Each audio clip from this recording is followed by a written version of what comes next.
Hello, my name's Clara and I'm 29 years old. I recently gave birth, but everything that happened before that has been a roller coaster ride, to say the least. Let me start from the beginning. I moved away from home to attend college. After I graduated, I moved to a smaller town to work. At this place, I met my best friend, Ava, and it's been only 5 years since I've known her. But it feels like I've known her since the start of time itself. Aside from Ava, I also happened to meet my now ex-husband, Brad. I met Brad at our local bar. He was in town for business, and Ava and I were out drinking to unwind from the stress of the week. Brad noticed me and came to talk to us. Now, Brad is a very handsome man, and I was beyond flattered that he showed interest in me. Brad and I exchanged numbers that night. The more we talked, the more I liked him. He told me that he lived in my town, but had to travel now and then for work. So whenever we had to meet, we would have to plan it at least a week in advance. While I was very happy about the relationship we were developing, Ava began to get a little concerned. She did not like the age difference between Brad and me. We had about 9 years between us, and while I do admit that he was a lot older than guys I'd usually go for, I didn't think it was going to affect our relationship in any way. Ava respected my decisions, though, and stayed out of the relationship. Brad and I made our relationship official about 8 months after we began seeing each other. And after another year of dating, I asked Brad to move into my place.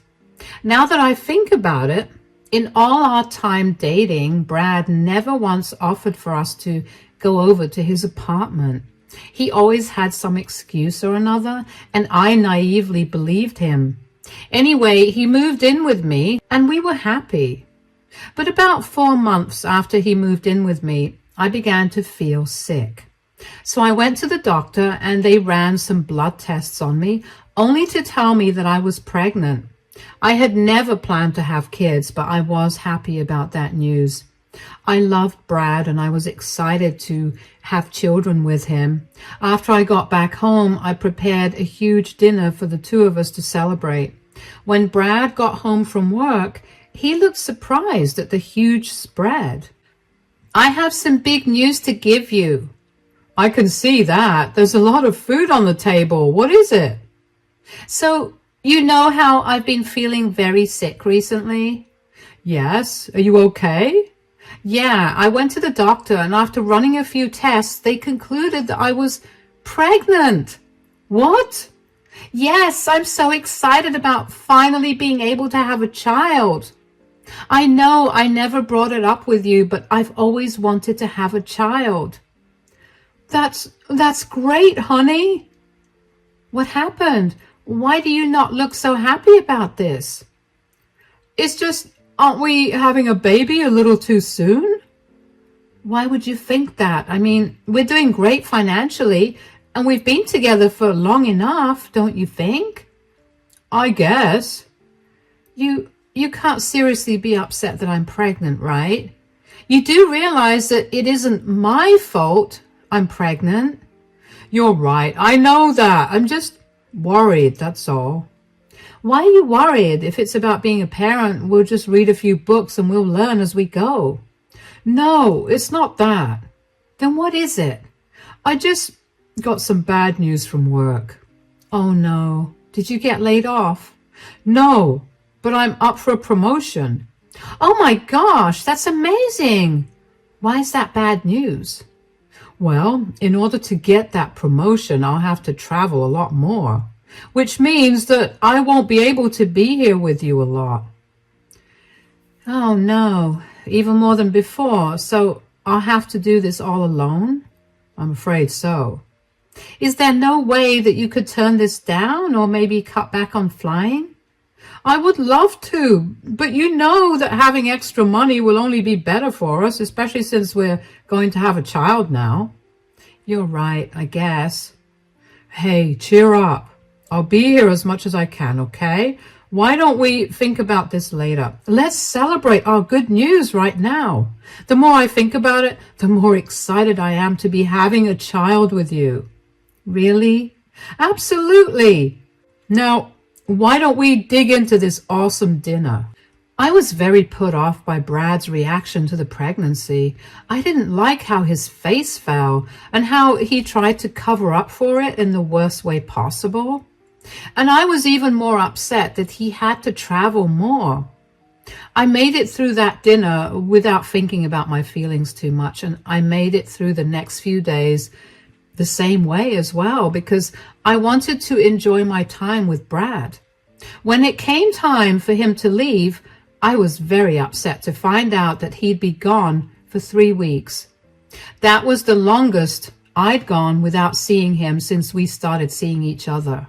All my emotions were too much for me to handle on my own, so I confided in Ava. She was very happy for me when I told her I was pregnant, and she also provided me with a shoulder to cry on when I got too sad thinking about how alone I'd be during my pregnancy.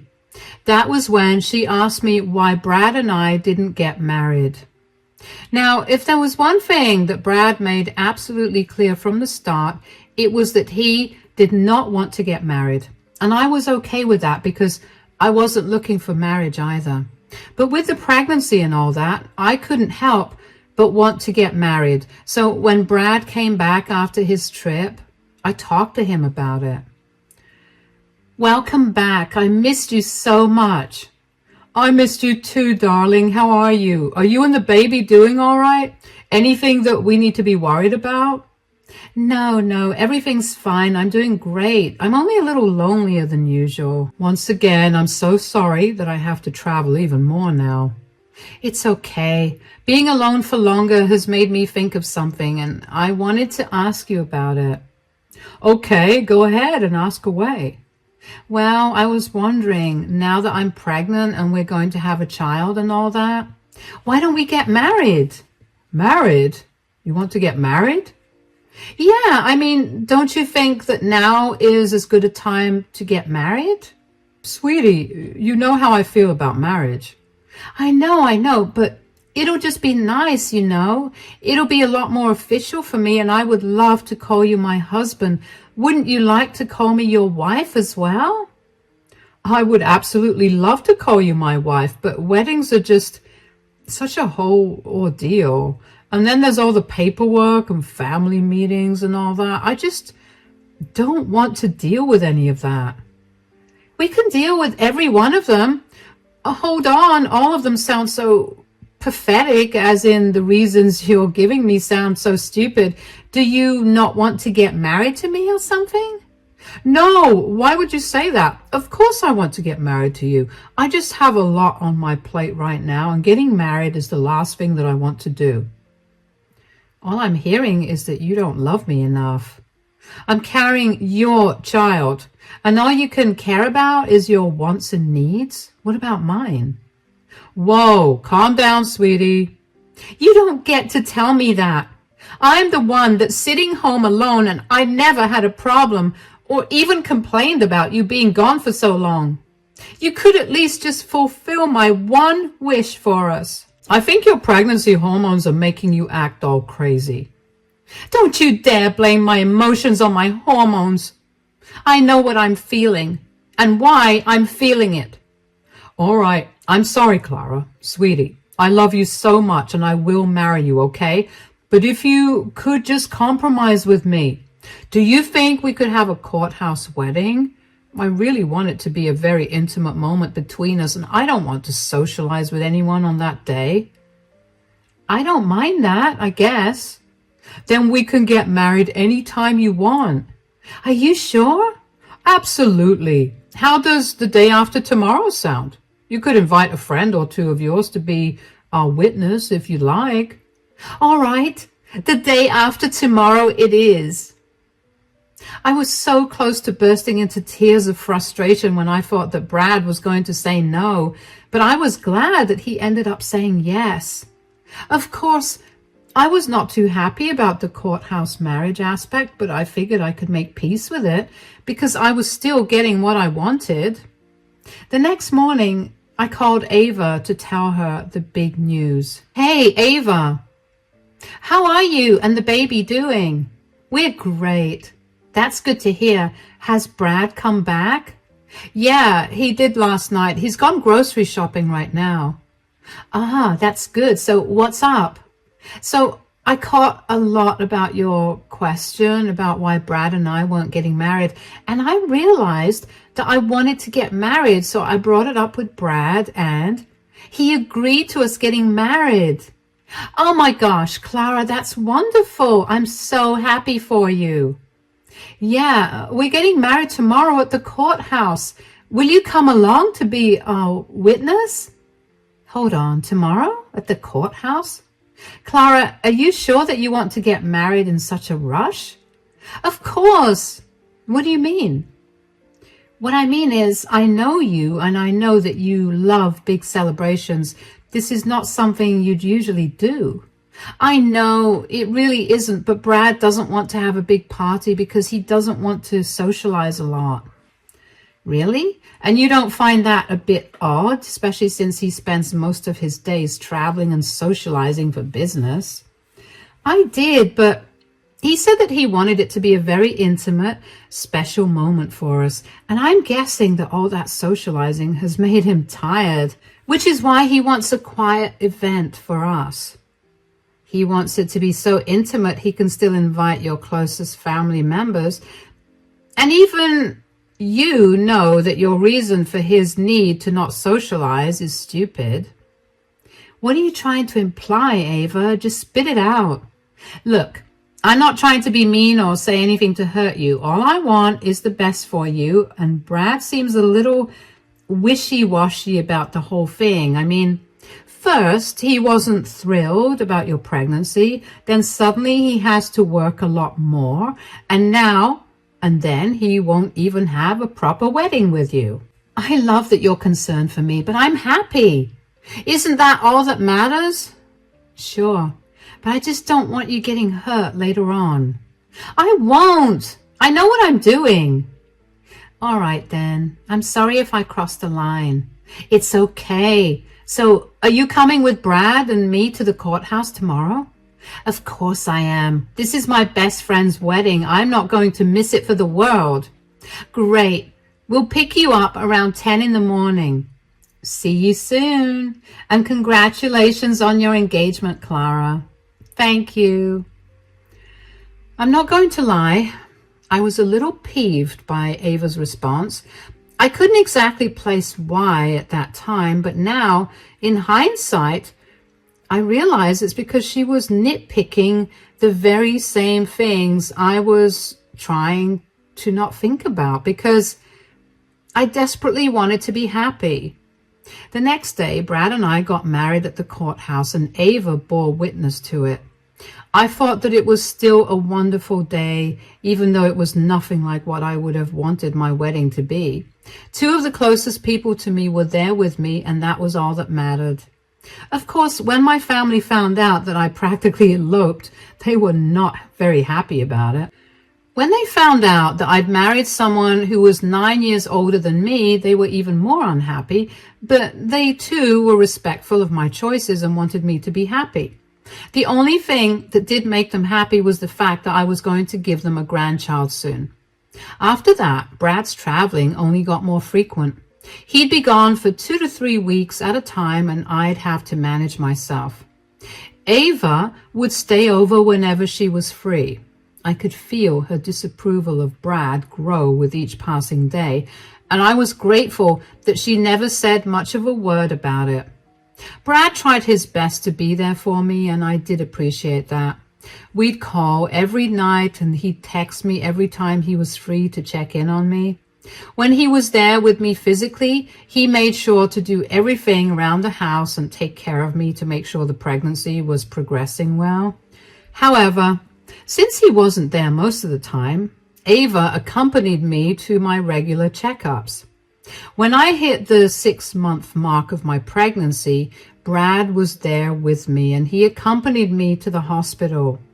Now, before I delve into the rest of the story, I want to tell you that the hospital that I usually went to for my pregnancy checkups and overall reproductive health checkups was a women's only hospital that bordered the neighboring town. I say that because when we got there, one of the nurses who was attending to me slipped me a note and urged me to read it while Brad was occupied with some paperwork. I opened it and it said, "Don't trust your husband. He is hiding something." Before I had time to say anything, Brad returned and I was left to deal with whatever it was that the note said. When I got back home, though, I found that I could not stop thinking about the note. My heart and mind were racing with what the nurse could have meant, and finally, just to ease my mind, I decided to look into it. After Brad fell asleep, I took his phone, unlocked it to find any evidence to support what the nurse was saying. What I found shocked me to my core, and I didn't know how to react. I just quietly left the room and drove over to Ava's place. "Oh my God, what happened? Why are you crying?" "You were right. You were absolutely right." "Okay, well, as much as I love being right, could you tell me what I was right about?" "About Brad being weird about things with me." "What do you mean?" "Yesterday, Brad accompanied me to the hospital for my routine checkup, and the nurse passed me a note telling me that Brad was hiding something from me." I obviously looked at her like she'd grown a second head. "What in the world? Did she say anything after that?" "No, but only because Brad was by my side after that the entire time. When I got back home, I couldn't stop thinking about it, so I did something that I'm not proud of." "Please tell me you went through his phone. Believe me, that's not a bad thing when Brad has given you more than enough reasons to do it." "I did, and I found out that he's been lying to me this entire time." "Oh God, how could I have been so naive and dumb?" "Okay, you need to calm down and tell me what you found out." "The place he travels to all the time is the next town to meet his other family. He's been traveling there more often because his other wife is also pregnant. That's why he wasn't so happy about me being pregnant as well." "He has another family?" "No, let me correct myself. I'm the other family he has. I'm his affair partner." "How could I have not seen all the issues? How could I have been so blind?" "First of all, I'm so sorry that you have to go through all this. You don't deserve this at all. No matter how stupid you think you've been, none of this is your fault. Brad is a despicable person and he deserves to be punished. That being said, you need to stop feeling sorry for yourself. At least let me feel bad for a little while, Ava. I just found out that my entire relationship has been a lie. You can feel bad after you expose Brad for the disgusting fraud that he is. You can't let him go this way, and you need to tell his wife because there's no reason that he should be able to have a happy life after this." "You're right. When is Brad leaving?" "Tomorrow, but I don't think I can look him in the eye right now or be lovey-dovey with him." "You need to suck it up for today. After he leaves tomorrow, I'll come over. We'll drive to his house so we can expose him, okay?" "Yeah, thank you for having my back at all times." "Of course, what are friends for?" I let Ava comfort me for a little longer after that, and then I went back home. I felt like a hollow shell of a person the entire time after I found out that Brad had turned me into his side chick. I really did feel like an idiot for being so blinded by my feelings for him. I don't remember how I managed to fall asleep that night next to him or how I managed to play off my pain the next morning. I do vaguely remember telling him that I was very tired because of the pregnancy, and he let me be after that. As soon as he was gone, I called Ava over. I got dressed and met her in my driveway. On the way to Brad's place, I did a little more digging into his family. Brad married his wife, Helena, 12 years ago, and they shared 2 kids. They had met when they were in college and they got married almost immediately after. It made me sick to my stomach that Brad could let go of such a long history in this manner and also play with so many people's lives without having an ounce of remorse.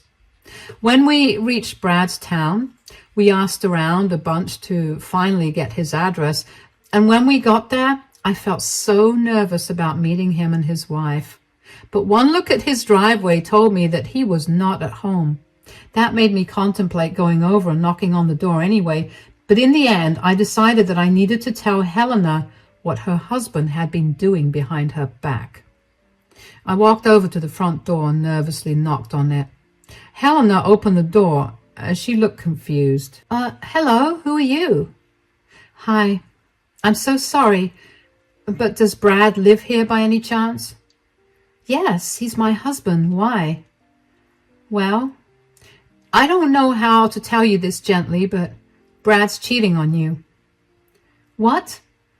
Who even are you? How can you just knock on a complete stranger's door and say something like this?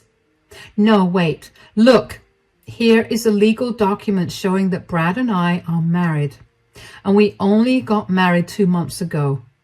What? What is this? Hasn't Brad been traveling for work a lot more recently? Well, yes, but I didn't think that he would be. I'm so sorry that you had to find out this way. I only found out yesterday that I was his affair partner, and I'm so sorry that he's caused you so much distress, especially since you're pregnant. No, I'm sorry that he lied to you and made you the other woman. Besides, this must be just as devastating for you as well, considering you're pregnant too. I have to ask, is that his baby?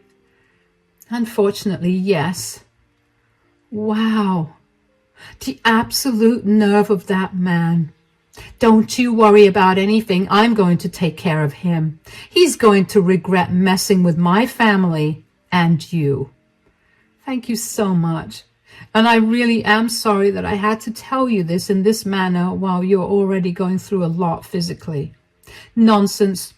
You saved me a lot of pain. Thank you for coming here to tell me. Of course. Why don't you give me your number and we can remain in touch? I'll keep you updated on all the ways that I've ruined his life. That would be wonderful. I know that I apologized a lot to Helena, but I was genuinely upset that I had to deliver the news of Brad's double life this way. It was especially worse because she was older than me and her pregnancy was probably a risky one. I didn't want this to break her and result in the loss of her child, but Helena proved to be a lot tougher than I gave her credit for. After we met her, Ava and I checked into a motel nearby so I could get some rest. I was finally able to get some peaceful sleep now that a huge weight was off my shoulders. I woke up and still felt heavy when I remembered my reality, but at least I knew that I had at least done the right thing.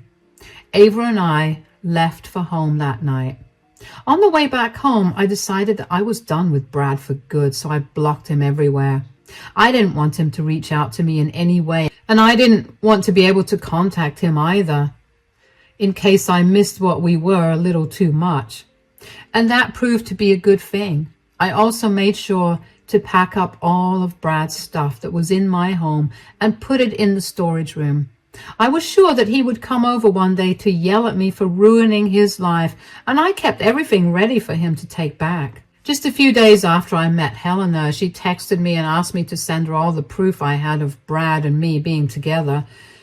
I did so without any questions. Then, just 2 days later, she texted me again to tell me that she handed Brad the divorce papers. This caught him very off guard, especially because she chose to do it at a family gathering they were having. So everybody got to see what a douchebag Brad was, and everyone in their families was disgusted by him. Apparently his parents disowned him and took him off their wills just a few days later. And I also found out that Brad had been working for Helena's father. When her father found out about Brad's affair, he was so mad that he not only fired Brad, but also used his connections to make sure that Brad would never get a job in this city. On top of that, Helena promised me that she would make the divorce hard for Brad. She was going to fight for full custody of the kids, and she was going to demand child support for all of them. Seeing her tackle all of this with so much grace and power, I felt like I could do the same thing too. So I asked her for a copy of her marriage certificate. I then asked Ava to take me to the marriage registrar, where I got Brad and my marriage annulled. I also filed a claim for child support from Brad. I was not letting him go easily either. He was going to pay in every sense of the word. All of this happened over a month and a half. In all that time, Brad didn't try to contact me even once. I know I blocked him everywhere, but he still could have reached out to me via email or even through Ava, but he didn't. He did finally reach out to me, though, after 2 months of no contact. He came over to my place. When I opened the door to him, I could tell he was about to burst with anger, but I put my hand up to shut him up. I walked over to my storeroom, grabbed all his things, and then dumped them at his feet. That only made him angrier. How did you find out? You mean, how did I find out that you've been living a double life when all the clues you ever left were that you were somehow always traveling for work? You were not happy about my pregnancy and you hesitated to get married? Did you go through my things or something? That is a gross invasion of my privacy. No, what's gross is your behavior. Did you really think you'd be able to get away with it for a long time? Why couldn't you have just confronted me about it? Why did you get Helena involved? I didn't see why she shouldn't have been informed about it. She deserved to know that the man she loved was a cheater and also married to another lady in the other town. Do you even know how much you've ruined my life? Oh yeah, I do. Helena gave me the blow-by-blow of what she did to ruin you. Are you two friends? Trauma does funny things to people. We ended up getting along really well, especially since we had someone to hate on and laugh at together. You two are sick. No, I don't think you have the right to say that. You destroyed and separated your family by having an affair. On top of that, you made me a part of it. You tricked me, and I have never felt more icky and disgusted with myself than I have when I found out that I was the other woman. You know more than anybody how much I hate cheaters and cheating, and you did just that, and you made me the side chick. You're disgusting. Get out of my life, and I hope for you nothing but the worst. I slammed the door shut in his face, and I finally felt like I was done with that chapter of my life. I finally got to have the closure I wanted, and I got to look cool during it as well. Of course, Brad did not leave immediately. But when he figured that I would not reopen the door just because he was yelling profanities at me, he left. And thankfully, that was the last I ever heard from him. I also did tell Helena about Brad's visit, and she was just as proud of me for standing up for myself as I was of her when she did the same thing. We did end up becoming really good friends after that. After the whole Brad situation calmed down a little, we realized that we were both almost the same time along in our pregnancy. No wonder Brad panicked when I told him that I was pregnant as well. We ended up giving birth to our children only a week apart from each other. I was overjoyed when I held my baby girl in my hands for the first time. I was thankfully not alone, as my family flew down to me so I could have help. My family was very upset for me, and they went above and beyond to support and be there for me. I made Ava the godmother of my child, and things are going great now. The last update I got from Helena about Brad's situation was that he had to move to another state so he could find a job. Both Helena's and my claims for child support got approved, and now Brad has to pay quite a bit for that. And you better believe we're going to hold him accountable if he even skips one payment. I know I've been through a lot right now, but if there's one thing this experience has taught me, it's that I'm a lot stronger than I thought. I'm excited to see what else life has to throw my way, and I can't wait to get through all of them with all the lovely people that have always had my back. Hello, I'm Sophie and I'm a 29-year-old woman. This last year has been nothing short of crazy, and I figured that I'd come on here and tell you all about it. Let me begin by telling you about myself. I grew up in a family that loved to cook and bake. Everybody in my family took turns cooking and baking a variety of things, and as I grew older, that stuck with me. While I may not be an exceptional cook, I do love to believe that I have a flair for baking. Of course, like any rational adult, I did not want to base my entire career on baking when I knew that I wasn't the best out there, so I let baking be a hobby that I did from time to time. Whenever I was in the mood to bake, I would bake a lot of goodies and distribute them among my friends, and then it quickly became a tradition for me to bake everyone's birthday cakes on their birthdays. It was never a problem for me, and I actually loved doing it because it felt like I was even closer to my friends with every cake I gave them. Aside from that, I would also sell my baked goodies every other week at the various concession stands that were put up around my university. I'm only telling you all of this because it comes up later on, and also because it was at one of these concession stands that I met my husband, Lucas. Lucas kept coming to my stand to buy my goodies, which he almost always bought everything, and he'd keep me company until everything was sold. We ended up going on a few dates, and before I knew it, we were in love. After we graduated from university, we pursued our own careers and we moved in together. We were doing amazing both in our careers and in our relationships. I also began slowly working on opening a side business for my baked goods. So after a year and a half of dating, we decided to introduce each other to our families. I know, we moved in before we introduced each other to our families. We were both broke university students, and moving in together was the best option. Anyway, my family adored Lucas, and I was super happy about it. Lucas's family, however, well, I'd say that it was a mixed reaction. Lucas has a mother, Ruth, an older sister, Anna, and a niece, Perline. Anna and Perline loved me. We got along really well, and we even hung out a lot of times without Lucas around. As for Ruth, she did not like me at all. She made that abundantly clear when she saw me for the first time, and her words to me were, "You."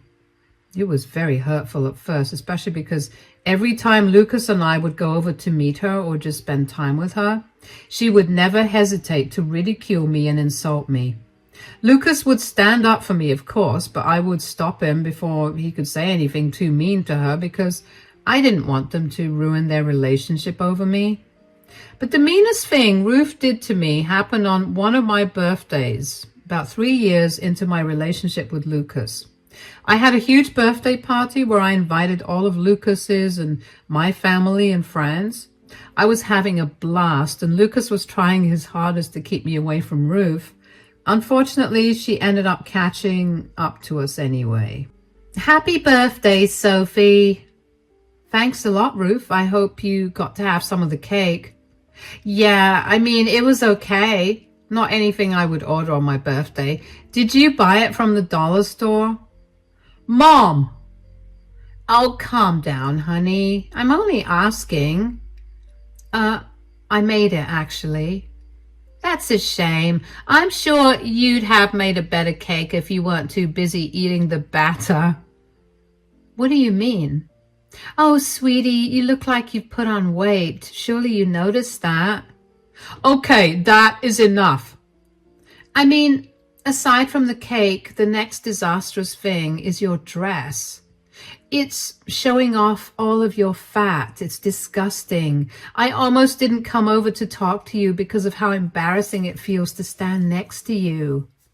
That is no way to talk to my wife. You better apologize right this minute. I don't have to apologize for anything. I'm only telling her the truth.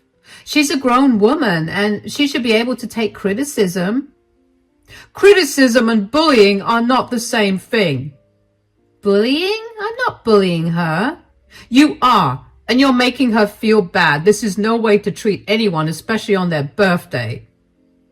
It's okay, Lucas. Let it go. Yeah, listen to her. She gets it. I mean, she has to know what her guests have been talking about all evening. The guests have been saying this? Yeah, I mean, I brought it to their attention, and now they apparently can't unsee it or untaste it if we're talking about your cake. Oh, wow. Thanks a lot, again. You are a disgusting person, Mom. You need to get out right this second. Get out? Why on earth would I get out? Because you've been disrespectful enough. I will not let you ruin Sophie's day.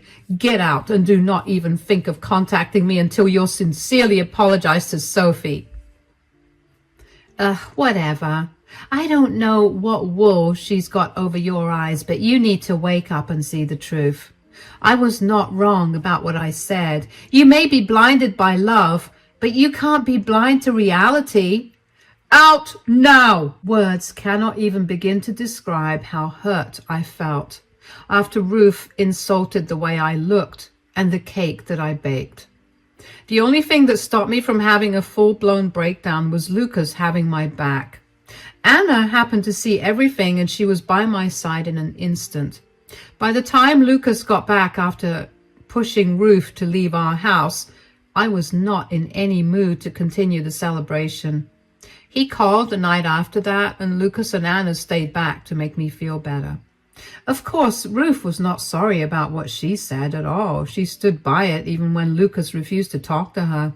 She only came around and apologized to me when she found out through her friends that Lucas and I had gotten engaged. She was obviously upset that we never told her, but Lucas reminded her that she had told her that he wouldn't speak to her until she apologized. She gave me a very half-hearted apology, but I wanted the drama to be over, so I let it go and forgave her. Even though I forgave her, I did not forget the way she made me feel. After knowing her for a few years, I knew that Ruth's favorite thing was to humiliate me and make sure that my good day was ruined by her. So Lucas and I made sure to hire security during our wedding, who were given strict instructions to throw Ruth out of the venue the second she tried to slander me. Of course, Ruth was never one to keep shut, and while she never said anything to any of the guests while interacting with them, when it was time for her to give a toast, she made sure to throw in a boatload of insults about my looks, my weight, my personality, my hobby, you name it, she said it. Thankfully, security intervened pretty quickly and threw her out. The wedding resumed, and I was in too good a mood to be affected by it. Over the next few years, though, Ruth's attitude towards me only got worse. She would never miss a chance to humiliate me, and she upgraded from just verbal bullying to actively trying to hurt me, to embarrass me. It got to a point where I just stopped talking to her as much, and I avoided her as much as I could at family gatherings. I would only attend these family gatherings because they were mostly birthdays, and I brought over my tradition of baking cakes for the birthday boy, girl, into my new family as well. Ruth humiliated me the first time I made her a birthday cake, and after that, I never bothered to make her a cake again. That was until she called me up a week before her birthday while I was at work. Hello, Ruth. Hi, are you free right now? Not really. I'm at work right now. I don't care. I need to ask you about something. Oh, okay. What is it? My birthday is coming up this weekend, and I wanted to ask if you and Lucas would be coming to the dinner party that I'm throwing. Of course. We'll be there. Why wouldn't we? I don't know. I mean, you're almost always too busy for me, aren't you? I have never... Oh, save it. You just told me that you were not free because you were working. Okay, well, Lucas and I will be free this weekend, and we'll come over to your place for dinner. That's good. I also need to ask you something else. Yes, what is it? I want you to bake a birthday cake for me. Really? Why all of a sudden? What do you mean? I mean, you've always said no to me baking you a cake on your birthday. The last time I brought you a birthday cake a few years ago, you looked at me with disgust and told me to take it back home because you had a better cake. Because I did have a better cake that year, but this year I want a cake that you've made. I don't think that's such a good idea. Why? I watched you make cakes for everyone in the family, and now I want a cake from you too. I don't want to be mean or anything, but you do tend to be very picky about what you like. Yeah, and for good reason. I've had enough disappointments throughout my life, so I've earned my right to be picky. It's my birthday and I would expect you to bake me a cake. Do you understand it? Sure, I guess. What flavor do you want? I want a coffee and chocolate flavored cake with coffee frosting. All right then, I'll see you at your party. You better not mess the cake up. I've gone out of my way to ask you to make me a cake, and you better respect that. I'll do my best to make sure that the cake is up to your standards. Good. Now I need to go. Say hi to Lucas for me. Bye. I groaned as soon as she cut the call. I knew that this demand of hers was only going to be another way for her to absolutely humiliate me. Yes, that is how used to her antics I was. I was able to guess what she'd use against me. After work that day, I went home and thought of all the things that I could do to make Ruth's demands easier for me. A huge part of me wanted to purposely bake a bad cake for her. I mean, if she was going to humiliate me anyway, I didn't see why I needed to put in that much of an effort either. But at the same time, I knew that I could easily build a good clientele for my side business by baking a beautiful, good-tasting cake for Ruth. I really was stuck between a rock and a hard place. When I got home, I was greeted with the sight of some very familiar shoes by the front door. I immediately knew who was home, Anna and Pearline. Anna had to move to another state a year ago because she got a better job opportunity there, and I missed the two of them a lot. I walked into the living room and greeted both of them warmly. Oh, hi guys, what are you doing here? Hi darling, Pearline wanted to come to meet you guys really bad. Aunt Sophie, I missed you. Hi sweetie, I missed you too. My gosh, you look beautiful. Oh, stop it. We flew into town yesterday night and we thought that we'd come here as soon as we could. We're glad you did. Dinner's almost ready. Why don't we sit down at the table? Of course. So, how come you two are in town? Well, Sophie has a break right now, and since Mom's birthday is happening this weekend, Pearline really wanted to come and celebrate. Yeah, well, it's been hard on all, since you guys moved so far away. I know, it's been hard on us too. Pearline wants to come here every weekend, and I have to remind her that we don't have that kind of money to do that. Once Lucas and I are a little more financially stable, we'll fly over a little more often, I promise. You better. So what are you getting Mom for her birthday? I don't think I need to get her anything. Yikes. Have you finally cut her off? I always hated how badly she treated you. No, unfortunately, she's still a part of our lives, but she called me up today during work and demanded I make a birthday cake for her.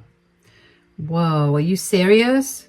Yeah, that was my reaction as well. I mean, I know she probably has something up her sleeve to humiliate me, and I really don't want to waste the cake over it. She definitely wants to do something against you. She told me that she's got a lot of her friends coming over because she's going all out for this birthday. This is going to be horrible. I almost want to mess her cake up on purpose, especially if I'm going to suffer anyway. You know what? I'm tired of watching her treat you this way. Why don't we trick my mother? What do you mean? Well, we could ask Pearline to bake the cake. We'll let her in on what we're doing, of course. I don't want to put Pearline through that kind of humiliation. Oh, trust me, darling, Pearline has been wanting to give her grandma a taste of her own medicine for a long time. We're always discussing how rude my mom is to you. Plus, She's been taking some acting classes recently, and I'm sure that she'd love to put it to use. All right, but I'll ask Pearline myself after dinner, that is. Go right ahead. Dinner went pretty well, but all I could think of was Anna's plan to humiliate Ruth in return. I knew that there would be no harm in asking Pearline to help me, especially since I was her favorite aunt. I just didn't know how I felt about humiliating Ruth on her birthday, but before I could psych myself out of the plan, I reminded myself of what she did to me on my birthday a few years ago. She was the reason that I no longer celebrated my birthday that big anymore. Suddenly, I found myself being enraged the more I thought about all the things Ruth had said and done to me over the years. I guess I was just at my breaking point and I wanted to get even with her, so after dinner, I found Pearline sitting in the living room and approached her about the plan. So, I heard you've been taking some acting classes.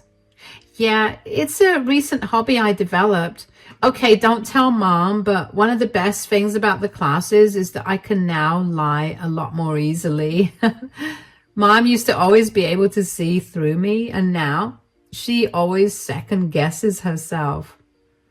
That is actually hilarious. I can't believe that Anna still lets you take those classes. She'll do absolutely anything for me. Well, that's a good thing, but I actually need your help with something. That's why I'm talking about your acting classes to begin with. Oh, what is it? So your grandma asked me to bake her a cake for her birthday. Grandma Ruth? Yes. You're lying, right? Unfortunately not. Why would she suddenly ask you for a cake? She's always talked bad about them, even though they're literally the best cakes I've ever had. First of all, thank you for the compliment, and I highly doubt my cakes are worthy of that high praise. And secondly, apparently Ruth saw me give everyone cakes for their birthday, and she wants one too now. That still doesn't seem like Grandma. Something smells fishy. I know, that's exactly what your mom and I were discussing, so we figured that if you were willing, maybe you could bake the cake, and if something goes wrong, you could put your acting skills to use. Oh my God, I'm so in. I hate the way Grandma treats you. In fact, I wanted to stay here with you and Uncle Lucas, but Grandma insisted that we stay with her, and my mom can never say no more than 3 times. You're an angel. How about you come over tomorrow at 4 p.m. and we can bake the cake? Oh yeah, this is going to be so much fun. Thank you for doing this for me, by the way.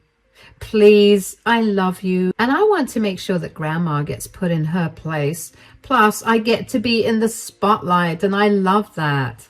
I was honestly so grateful that Pearline was on board with my kind of wacky plan, but I was also excited about it. I was not the only one excited about it, though. Lucas and Anna were too. The two of them had been begging me to let them cut Ruth off, but because I grew up in such a tight-knit family, I couldn't fathom that thought.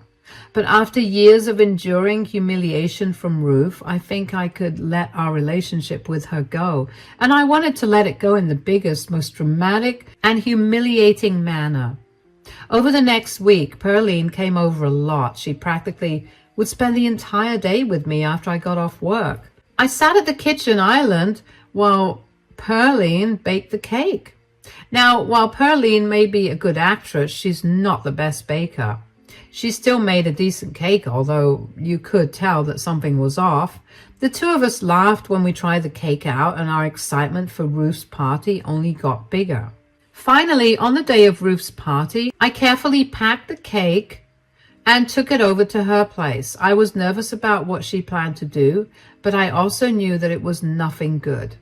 After a little while of interacting with the guests, which, by the way, there were a lot of people attending Ruth's party, Ruth announced that it was time for her to cut the birthday cake. Before she cut the cake, though, she made a big show of me having baked the cake for her. She cut into the cake and took a bite while everyone was watching. She barely chewed it before spitting the cake out and looking disgusted. Keep in mind that the cake was perfectly fine. It just tasted very homemade. This cake is absolutely disgusting. It's awful. How do you think you're going to be able to open your own business when this is the trash you make? Ugh. Why are you laughing? Do you have no shame for what you've made? Why should I have any shame? Because you gave a customer a bad cake. You will go nowhere with your business if you make things like this. You have a horrible sense of business ethics. I hope everyone is seeing her disgusting behavior. It's people like you who are the reason that good bakers overprice their products. Ruth, first of all, you didn't pay for this cake. You called me up a week ago and demanded that I bake you a cake. Wow, is it a crime for me to ask you to do one small thing for me on my birthday? It is not, but what is criminal is your reaction to the cake. I'm only being honest. It's not a bad thing. Well, it is a bad thing considering I didn't bake the cake. What are you talking about? Yeah, Pearline baked you that cake. She came over to my place to use my things so she could bake the perfect cake for her grandmother. What? You're lying. She's not lying, Grandma. Oh, sweetie, I didn't mean anything I said earlier. The cake is delicious. I have never had anything as amazing. Save it. I know how you feel about it. I only wanted to do one nice thing for you, and this is how you repay me. Mom, I'm going to sit in the car. Sweetie, come back. Sophie, you're going to pay heavily for this. Sophie doesn't have to pay for anything. You tried to humiliate her today only because you thought it would be entertaining. Your plan backfired, and it has nothing to do with her. I will deal with you later, too. For now, I need to talk to Pearline. No, you don't. Pearline needs some time to be alone. I think we'll leave right now. Where are you going? Anna, you and Pearline could stay with us if you'd like. There's no reason for you to leave so soon. All right, then. That settles it. Goodbye, Mom. I hope you're happy that you got what you wanted, to humiliate the person who made your cake. Anna stormed off after that and ran to Pearline, who was sitting in the car. I was just giddy with happiness because our plan worked. Ruth looked as pale as a ghost, and Lucas also chose to intervene and really lay into Ruth for trying to humiliate me in front of everyone.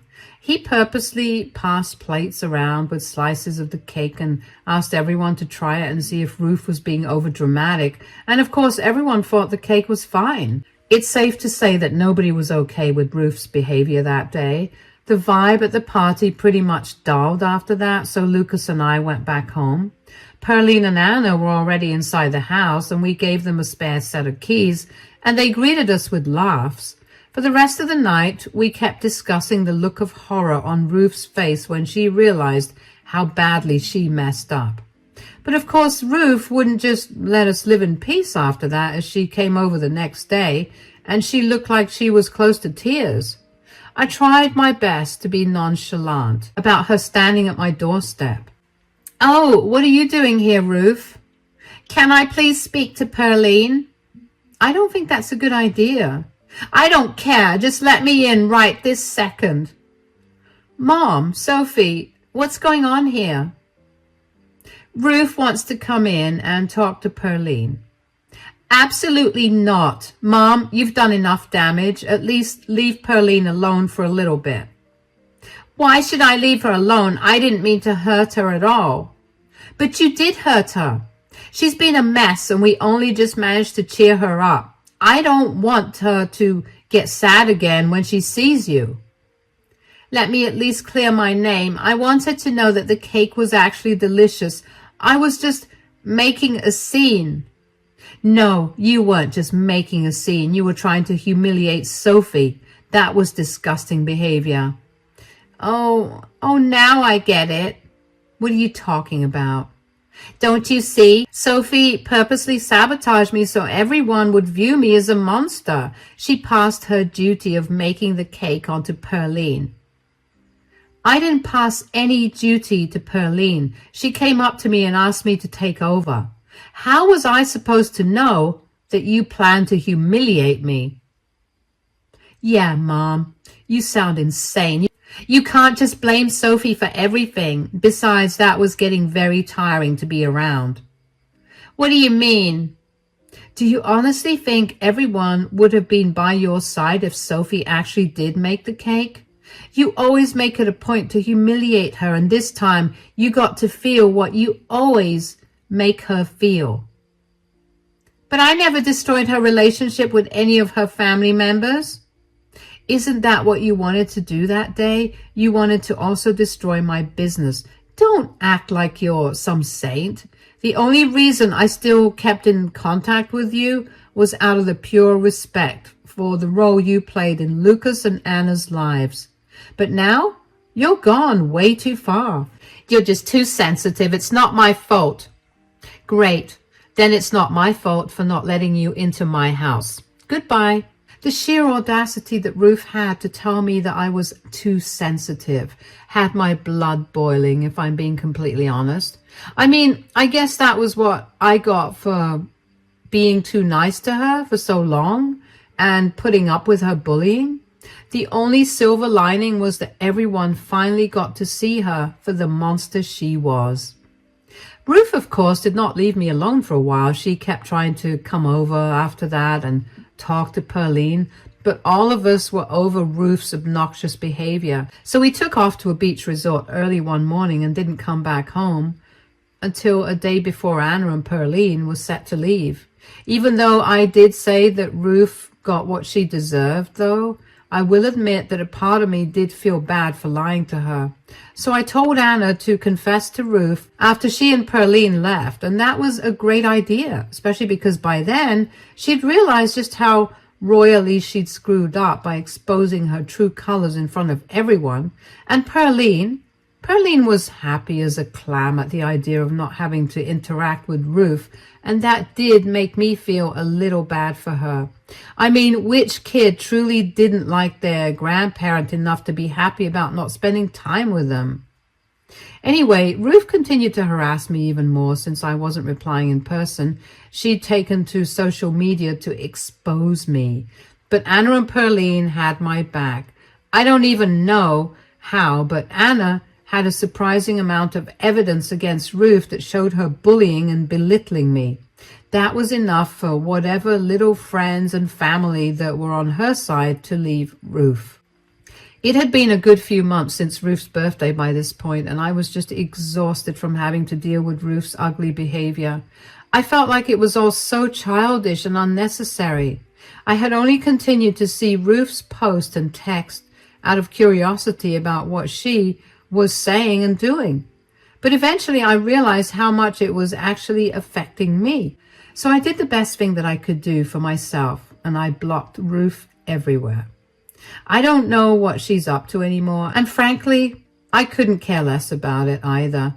I'm just glad that I no longer have to deal with Ruth. I would say that I'm the happiest person regarding this decision, but I'm not. Lucas is the happiest because he no longer has to, out of obligation, be around his mother and his family. Feels like he can spend time with me without having to worry about what his mother's going to say. I never realized how much Ruth had been affecting us in a negative manner until she left. From here on out, though, there's only one thing to do: enjoy ourselves. And of course, we're celebrating by eating a moist, delicious cake that I made. Thanks for listening. Hi, I'm Rachel. I'm 54 years old, and this last year has been nothing short of horrific for me and my daughter-in-law.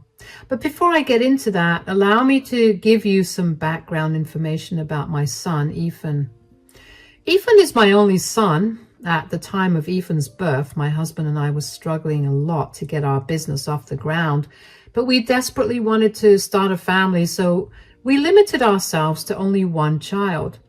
We figured it would be easier to take care of only one child and also give them all our attention.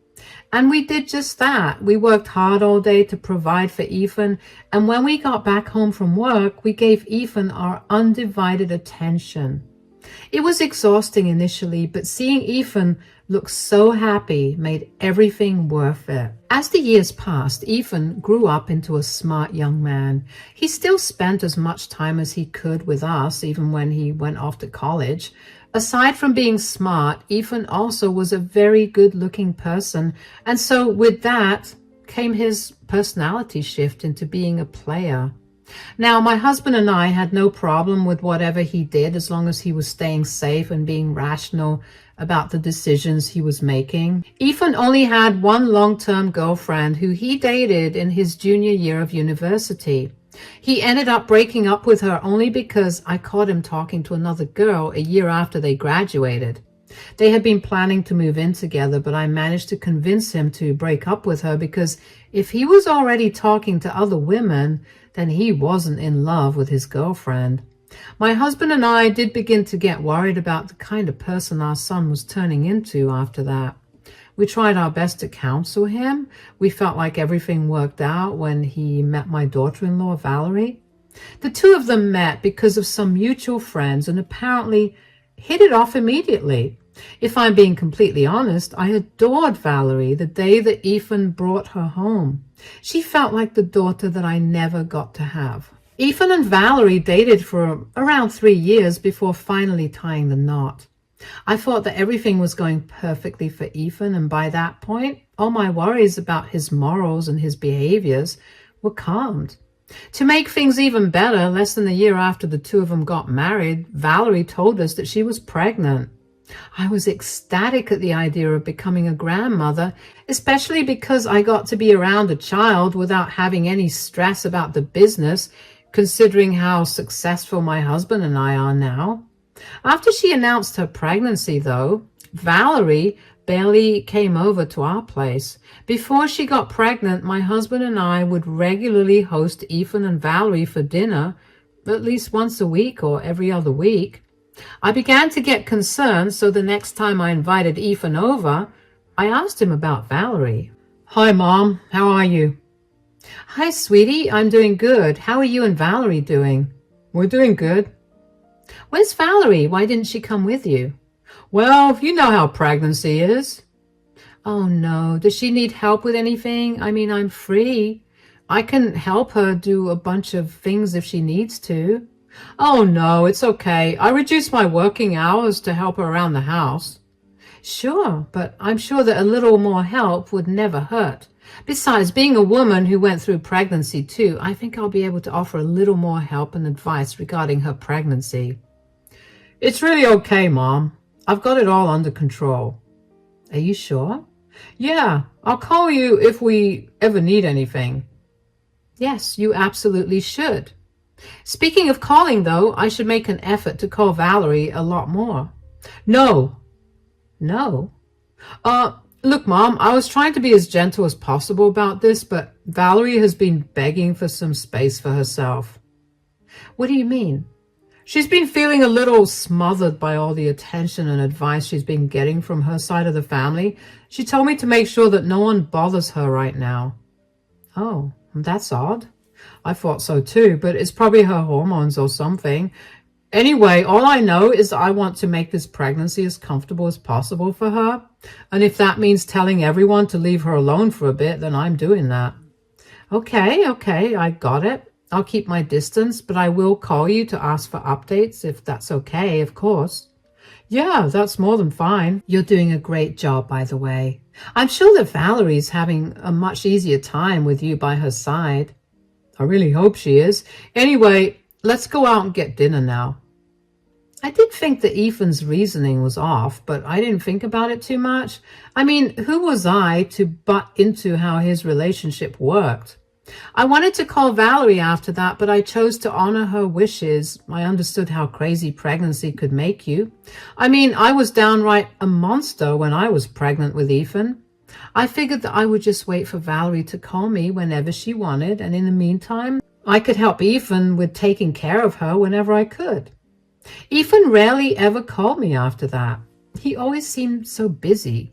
He had gotten a new job working for Valerie's dad, who was one of the most successful businessmen in our state. I was glad that Ethan's career was finally beginning to take off, especially with the baby on the way. Along with work, I also thought that Ethan was taking good care of Valerie, so I didn't bother him much either. With a lot less on my plate at that point, I was struggling to keep myself occupied throughout the day, so of course I began reconnecting with my old friends. After planning for a good few weeks, we finally agreed on a time for us to meet at the local cafe. When I got there, I initially was having a great time, but then my eyes wandered around the cafe, as they usually do, when I spotted a familiar head. Now, I know my son like the back of my hand, so even though I was only looking at the back of his head, I immediately knew it was him. Before I could get up to go greet him, I noticed who he was sitting with. He was sitting with another woman. She looked younger than him, and she seemed to have her toddler son by her side. I was curious as to who he was with, especially since Valerie had been struggling with her pregnancy, and I'd hoped that he was spending all his free time attending to her. I managed to leave the cafe without him noticing me. While doing so, I also managed to get a better look at him. I knew deep down in my heart that it was Ethan, but I just needed to confirm it with my eyes. It was him, and he was with another woman. They were holding hands on the table, and they were laughing about something. Something didn't feel right to me. I knew that Ethan told me not to call Valerie, but no matter how much I tried to put my gut feeling aside, I couldn't. So eventually, I gave in and I called Valerie to check in on her. "Hey, Rachel." "Hi, darling. Are you doing okay? It's funny you're asking me that when I should be asking you, how are you doing?" "I'm doing great. Thank God you're all right now. I can't imagine what you must have been going through." What are you talking about? You just suffered a stroke, right?" "No, I didn't." "Are you sure?" "Sweetie, I would remember if I suffered a life-threatening issue. But Ethan has been so sad and upset for weeks. He hasn't been home because he's been so busy taking care of you." "I haven't seen Ethan in weeks. I'm completely fine and healthy. I promise you that much." "Then where has he been going for so many days?" "Actually, that's what I'm calling you about. I was meeting my friend for some coffee this morning, and I happened to see Ethan sitting at one of the tables with a woman and a toddler." "But he told me that he was working today." "Oh no, he's been lying about way too many things." "Do you think he's cheating on you?" I don't know. I mean, I don't have any evidence against him. Was he really close with the woman? Did the child look like him at all?" "I don't know about him being really close to her, but they were holding hands on the table and were laughing. The child didn't look like him at all, at least from what I could tell. They weren't sitting in a place for me to comfortably make out many details." Why would he lie to me?" "Okay, sweetie, you need to listen to me. You cannot break right now. You have a child on the way and you need to stay strong. We're going to get to the bottom of this and you need to go through his things." "Isn't that an invasion of his privacy?" "None of that matters when your marriage is on the line. He's probably not going home for a while, right?" "No, I think he'll be home soon." "Well, whenever he next leaves the house to take care of me, go through his things and let me know if you find anything. No matter what you find, just know that I'll be by your side. I'm going to help you out, and I'm going to make sure that Ethan pays the price for anything wrong he does." "Thank you so much, Rachel. I really owe you one." "No, you deserve better, and I want to make sure you get it. Take care and keep me updated." I couldn't believe what I had heard. First of all, for Ethan to tell Valerie I had a stroke was beyond insane. I saw no reason for him to lie about something so dire. Unless, of course, he actually was cheating. I did not want to assume the worst of my son, but I didn't want to rule out the very real possibility of him doing something disgusting. I had hoped that after he married Valerie, his player, bad boy days would be out behind him. But after seeing him look so affectionate with another woman while his wife was pregnant back home, I couldn't help but doubt his actions. The more I entertained the idea of Ethan cheating on Valerie, the more upset I got about it. Valerie was pregnant, and this was not the best time for such life-shattering news to be given to her. But I also knew that I would feel beyond guilty if I hadn't spilled to her immediately. It was better that she go through the pain of it all before the child was born rather than after. I didn't try to call Valerie after that conversation because I didn't want Ethan to even accidentally find out that we were back in contact. I patiently waited for her call, even though it was eating me up alive to know more. Finally, she called me 2 days later. She seemed like she had been crying for a long time because she sounded very nasally and her throat sounded raw. "Hey, Rachel, are you free? I hope I'm not bothering you." "Oh my gosh, are you okay?" "Of course I'm free, and you could never be a bother. What's going on?" "Well, I looked through Ethan's phone and I found out so much." "Oh no, what did you find out?" "I found him texting multiple women." "Oh, sweetie." "That's not even the worst part. It turns out that who he's been visiting for so many months, he's apparently met at least 20 women in this period, and one of them was my colleague from work, who he happened to meet during a work dinner that I invited him to." "That's disgusting. Oh my gosh. And apparently the woman that you saw him with is pregnant with his child too. I feel so disgusting." "I can't expect you to feel good after finding out all of this, but I do want you to channel all these negative feelings you have into teaching him a lesson." "Yeah, but could I ask you something?" "Of course, sweetie. Do you think I'm ugly? Do you think that there was something I could have done to make sure Ethan remained faithful to me?" "Sweetie, you can't think that way. You're not ugly at all. The first time I saw you, I genuinely thought that my son must have done something insane to pull you. You are not responsible for his actions. You don't have to fight to keep your husband faithful to you. That was his duty the second he vowed to be by your side forever." "You're right. I guess my pregnant brain is making me feel like I did something wrong. And we can't let your pregnancy brain act right now. Right now, we're going to get even with Ethan for hurting you this way." "Are you sure that you want to go against your son?" "No son of mine would ever lie to and cheat on his wife. This is me simply teaching him a much-deserved lesson." "All right, let's do this. Shall I come over tomorrow whenever Ethan is out of the house again?" "Yes." "Take care until then, and if you want to come stay here for the night, that would be okay too." "No, I'd much rather whatever we do come as a huge surprise to Ethan. I don't want him to know that we're onto his lies at all." "All right then. I'll meet you tomorrow." After the call was done, I didn't know how to feel, only because I had so many emotions swirling in me like a hurricane. I wanted to yell at Ethan for his disgusting behavior, but I also wanted to cry with Valerie for the love that she lost. One thing was for certain, though. I knew that at that moment, I no longer had a son. My husband, too, was very upset by what Ethan had done and called Valerie to apologize. Valerie was surprisingly very kind-hearted about it, and that only made me feel even angrier at Ethan. How could he have thrown away a 4-year relationship with the most kind, caring woman on the planet just like that, especially when she was pregnant with his child? I wanted nothing more than to call Ethan up and yell at him for being a jerk, but I knew better than to do that. If I did that, he would not learn any lesson. He would probably just move on and do the same thing to another woman.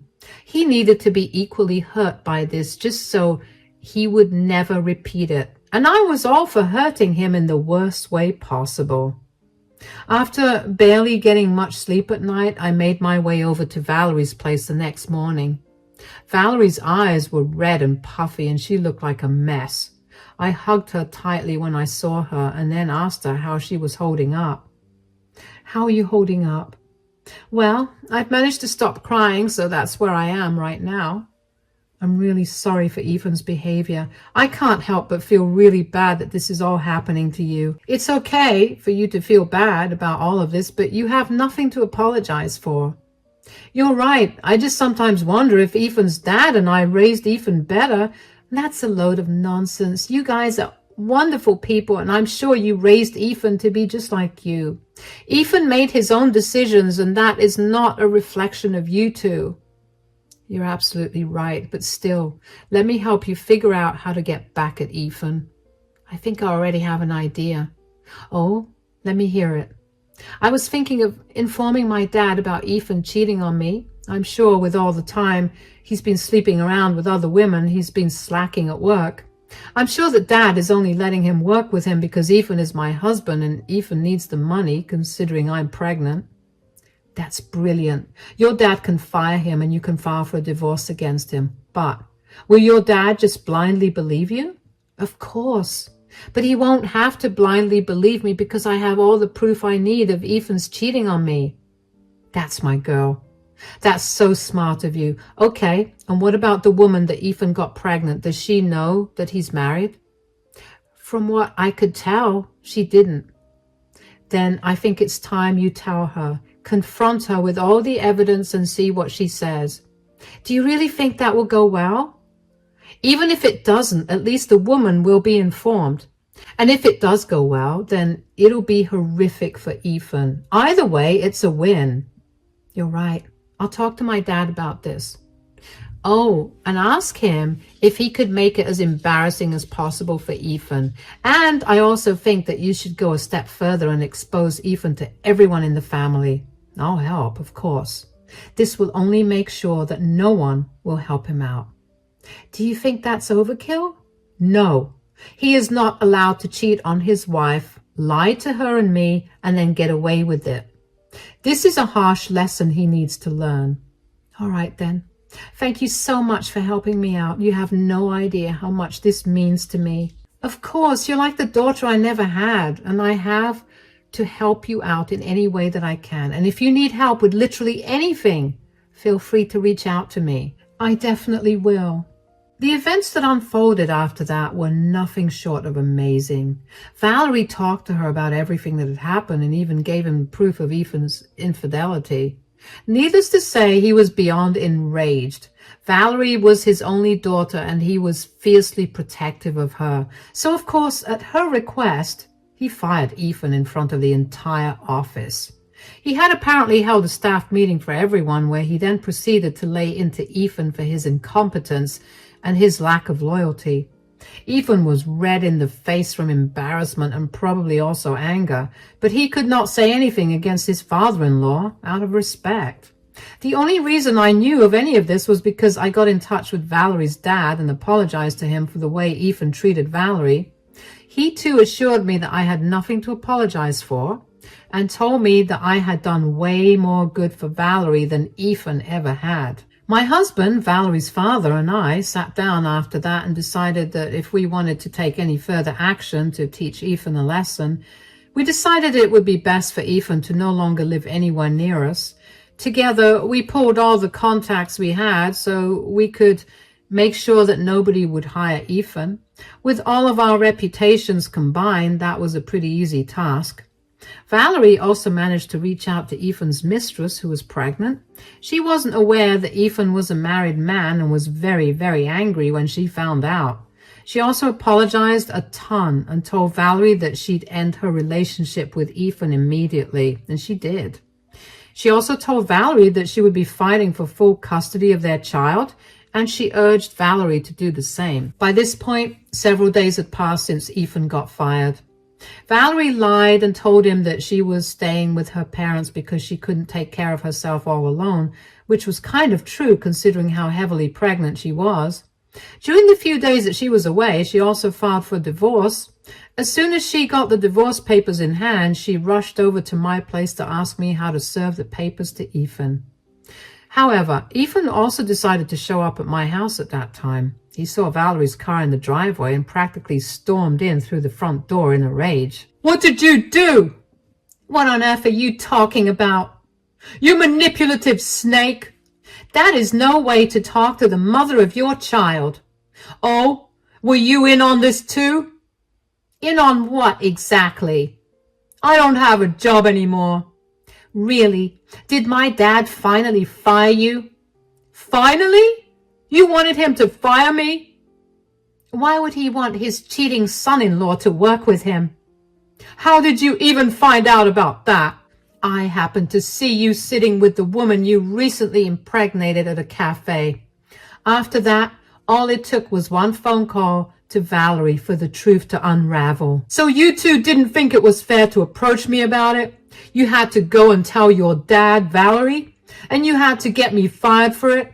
And Mom, did you not care that I would lose my livelihood? You are a disgrace to me and your dad. You deserve nothing less than this. Do you even know how humiliated I was at today's staff meeting? Valerie, your father yelled at me in front of everyone and then told me to get out of the office and your lives. Yeah, I have all your things packed. You can take them and go. You know what? I don't regret cheating on you. Of course you don't. You're a disgusting person, and we didn't expect anything more from you. No, you don't understand. Valerie was an absolute nightmare to deal with the second she became pregnant. She was always angry and always in pain. She snored so loud that I barely got any sleep, and she never did any of her work around the house. I would come back home from a tiring day of work to a dirty house and no food. Of course, I went to search for satisfaction elsewhere. You made me pregnant. Don't you dare forget that. You begged me to have your children, even when I told you I didn't want children for another few years. And of course, I wasn't able to do much. I was in so much pain because of the pregnancy. You can't possibly blame me for the pain. And it's even more pathetic of you to blame Valerie's pregnancy for your incompetence as a husband. Your satisfaction should never have come first. Your first priority should have been Valerie and her well-being. Something that I told you I would help you with, but you lied about doing yourself. I had to lie. The two of you meddled too much, and I needed a foolproof plan to make sure I got what I wanted. Well, you just did. So don't blame me for the consequences of your actions. Surely you anticipated getting caught and paying for it, right?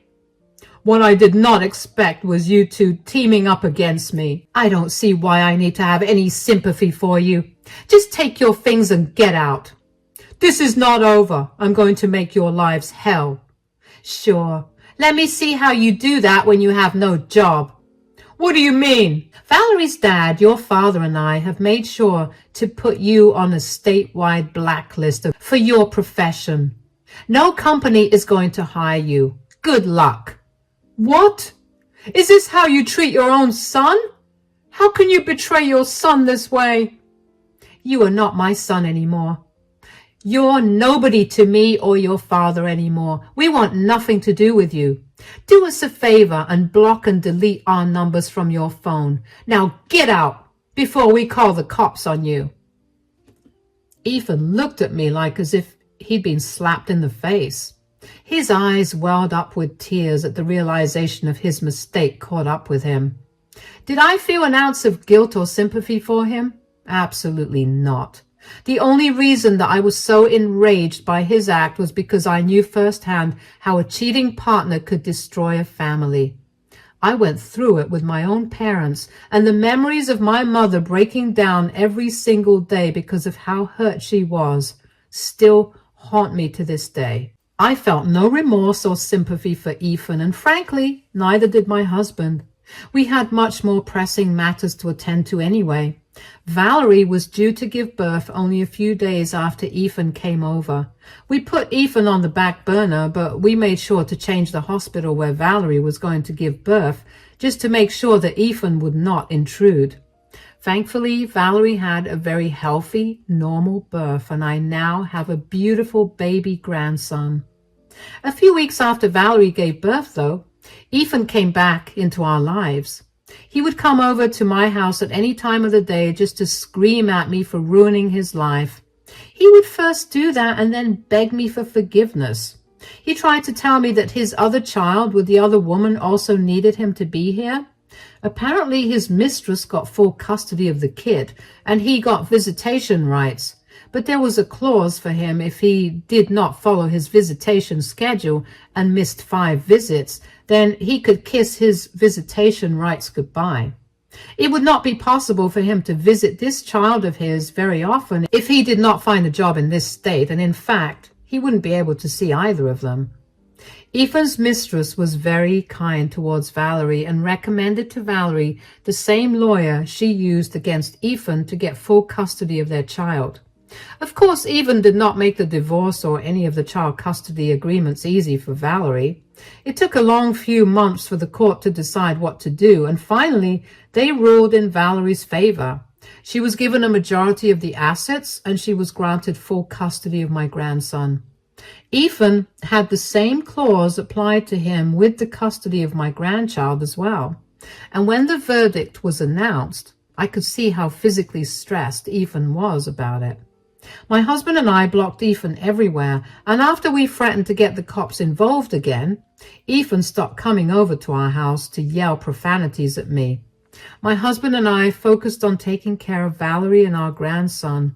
They were our #1 priority. We helped cover all the costs of divorce, and we've been supporting Valerie ever since she gave birth.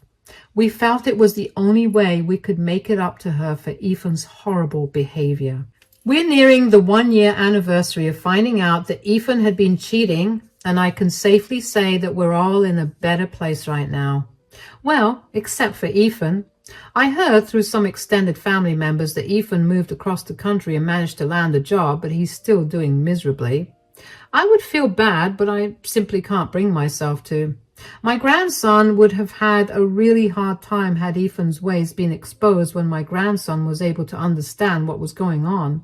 I would never have let that happen, but the thought was enraging.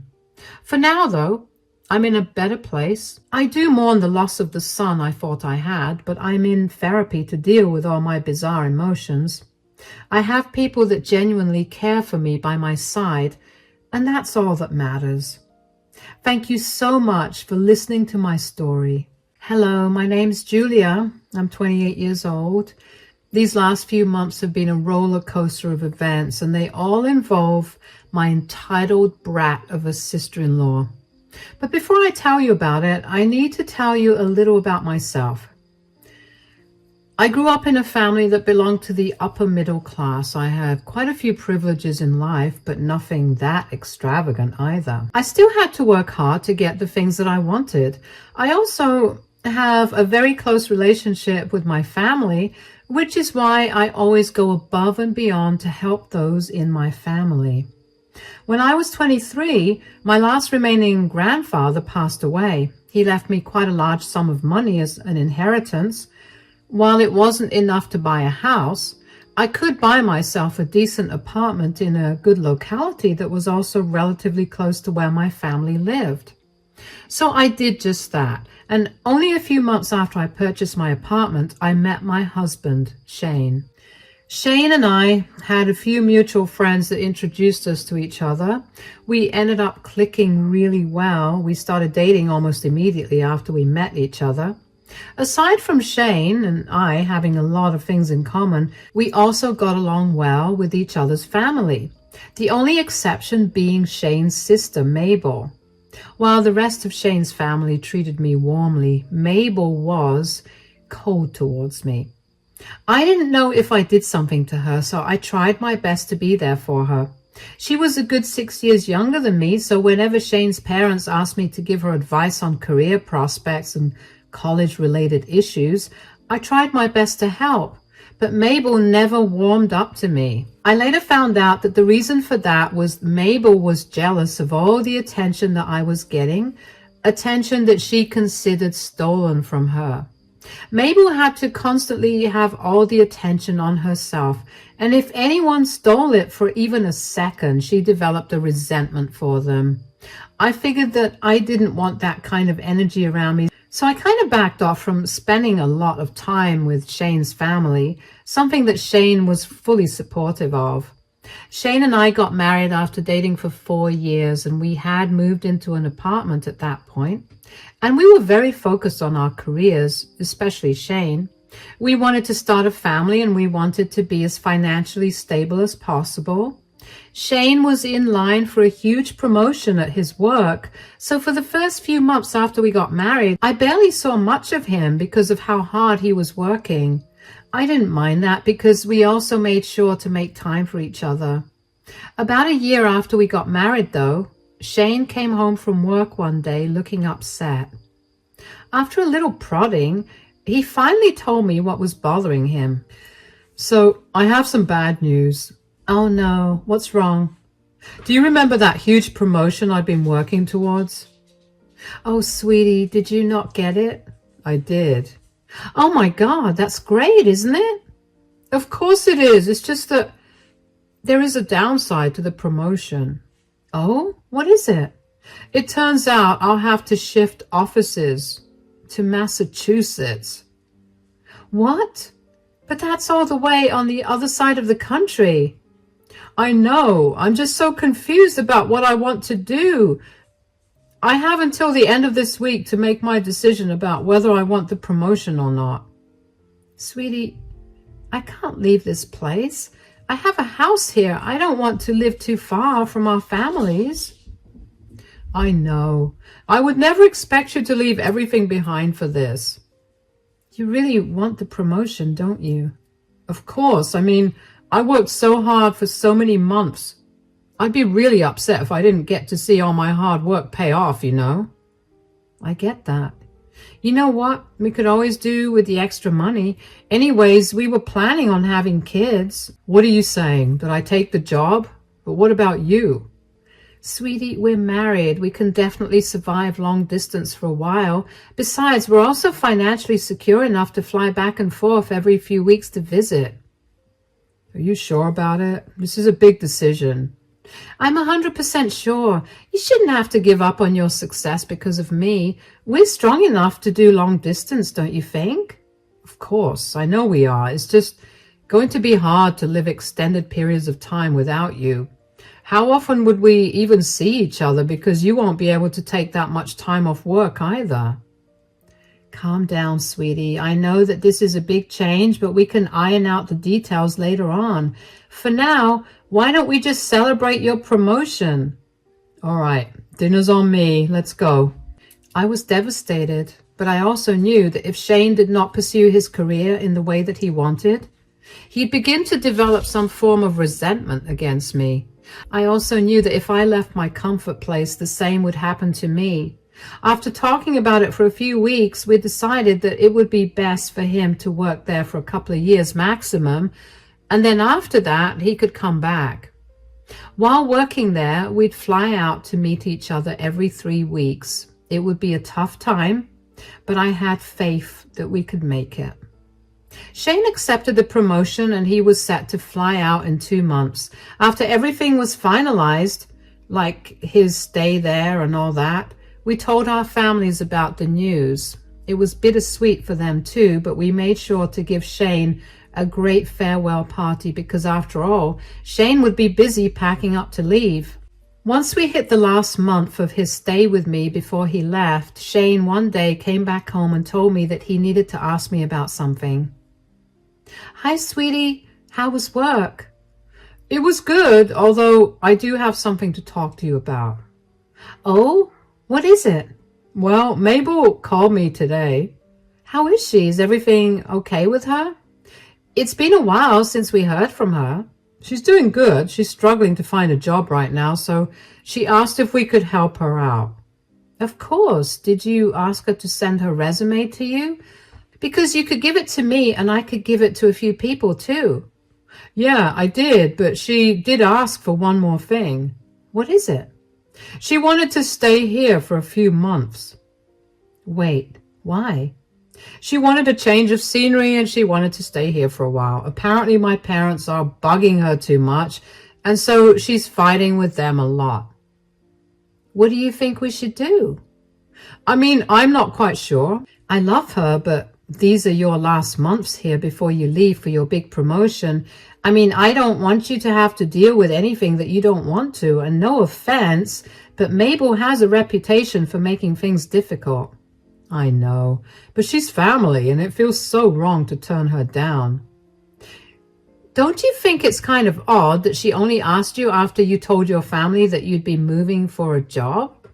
What do you mean? I mean, you and I both know that she doesn't like me, so it's odd that she's asked you about this, knowing that it will only be her and I in the house at all times. You're right. It is kind of odd, but I don't think she means to do any harm. I mean, if she does, we could just kick her out. Well, that's true. So you're going to tell her that she can live with us for a bit? Yeah, but I'll give her a strict deadline to leave. All right, that's fine with me. Are you sure? Because you're going to be the one living with her. You just need to say no, and I'll tell Mabel that. It's really okay. She's my family too, and I shouldn't let my issues get in the way of being nice to her. Thank you, darling. Hush. This is what families do for each other. If I'm being completely honest, I wasn't all that happy about Mabel coming to stay with me, but she was my family now, and I wanted to treat her as such. Shane made sure to check with me again for a few more days, and once he was absolutely sure that I was on board with letting her stay with me, he told her to move in.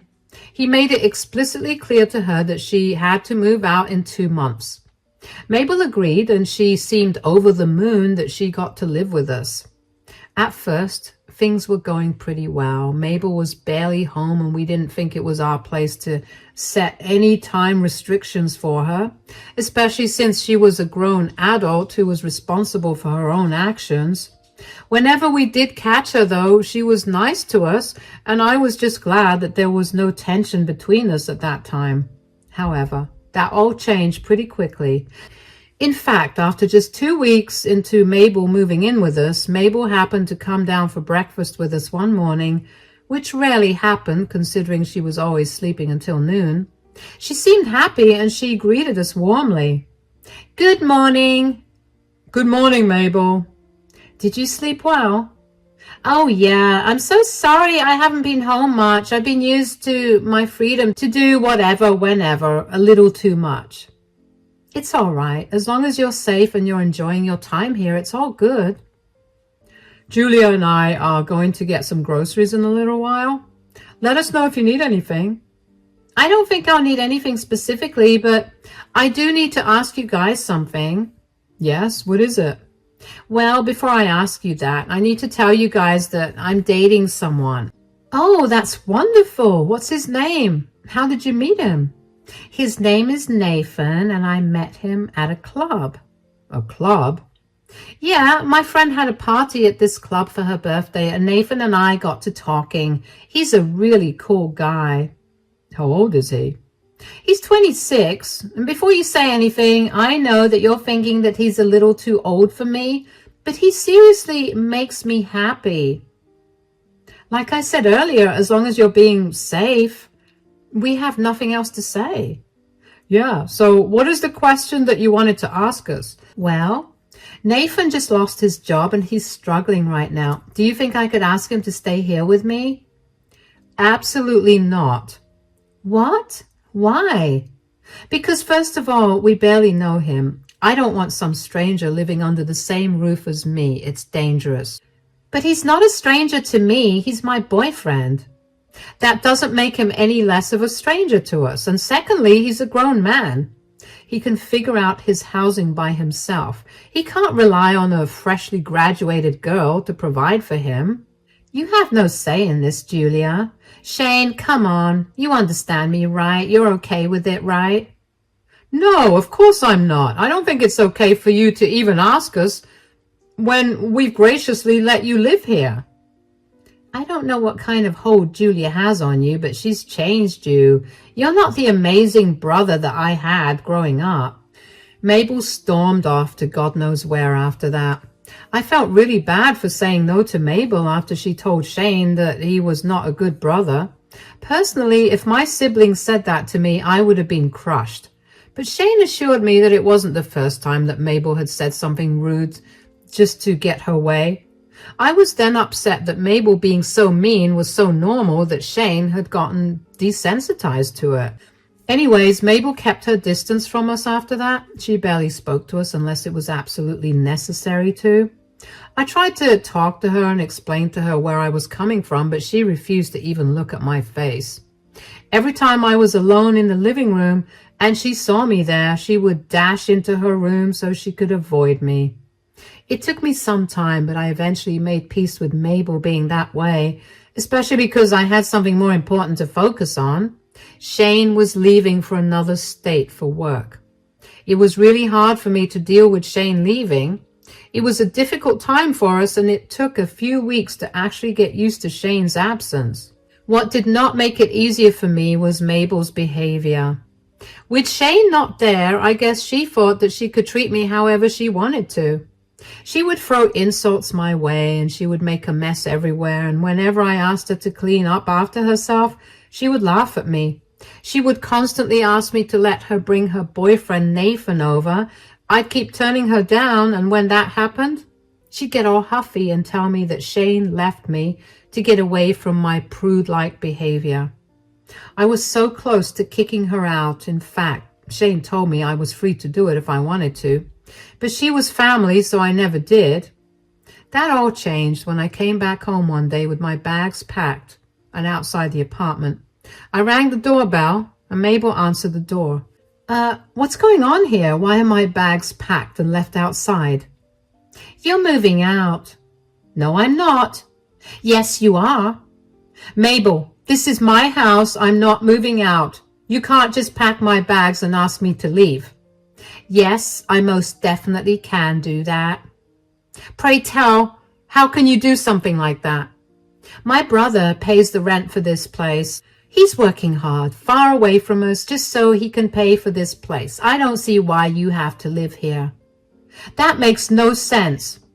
I don't care that your slow brain can't understand what I'm saying. I already packed your things up, so you don't have to worry about it. You're welcome for it, by the way. I have nothing to be grateful for.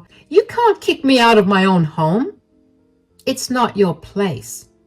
How do you think Shane is going to react when he finds out that you've kicked me out? He let you stay here out of obligation and love for you. I'm sure he'll understand that I did the right thing. Besides, I also need some space to spend time with my boyfriend. Your boyfriend? Yeah, he's moving in, and before you suggest us living together, I don't want that. Unfortunately, there's not enough room for useless people in this house. Useless? You're the one that doesn't have a job. Just because you have a job doesn't mean you can't be useless. You purposely sent my brother away to work so you could lounge in this huge apartment all by yourself. I will not let that happen any longer. You need to be put in your place. Why in the world would I want to spend time away from Shane? Are you insane? I didn't send him anywhere. I only supported whatever decision he chose to make. Look, I don't care about all that. You need to leave and take your things with you. You're going to be sorry for this. Oh, I feel so scared. You know what? Bring it on. Let me see what that pathetic threat of yours can actually do. Mabel slammed the door in my face after saying that. I was shocked at what had happened. Once the shock faded, I was shaking with rage. I tried ringing the doorbell again for a while, but Mabel never answered the door. I couldn't understand how she could turn on me when I had been so accommodating and tolerant of her behavior towards me. But it did make sense why she would treat me that way, considering she thought that Shane paid rent for the place. It was still no excuse for her to treat me that way. My rage turned into panic and humiliation. I quietly picked my things off the floor and made my way to my car.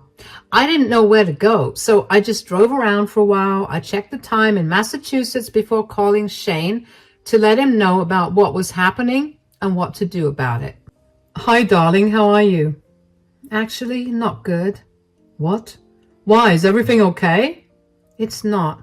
Today, when I got back home from work, I was greeted with all my bags packed.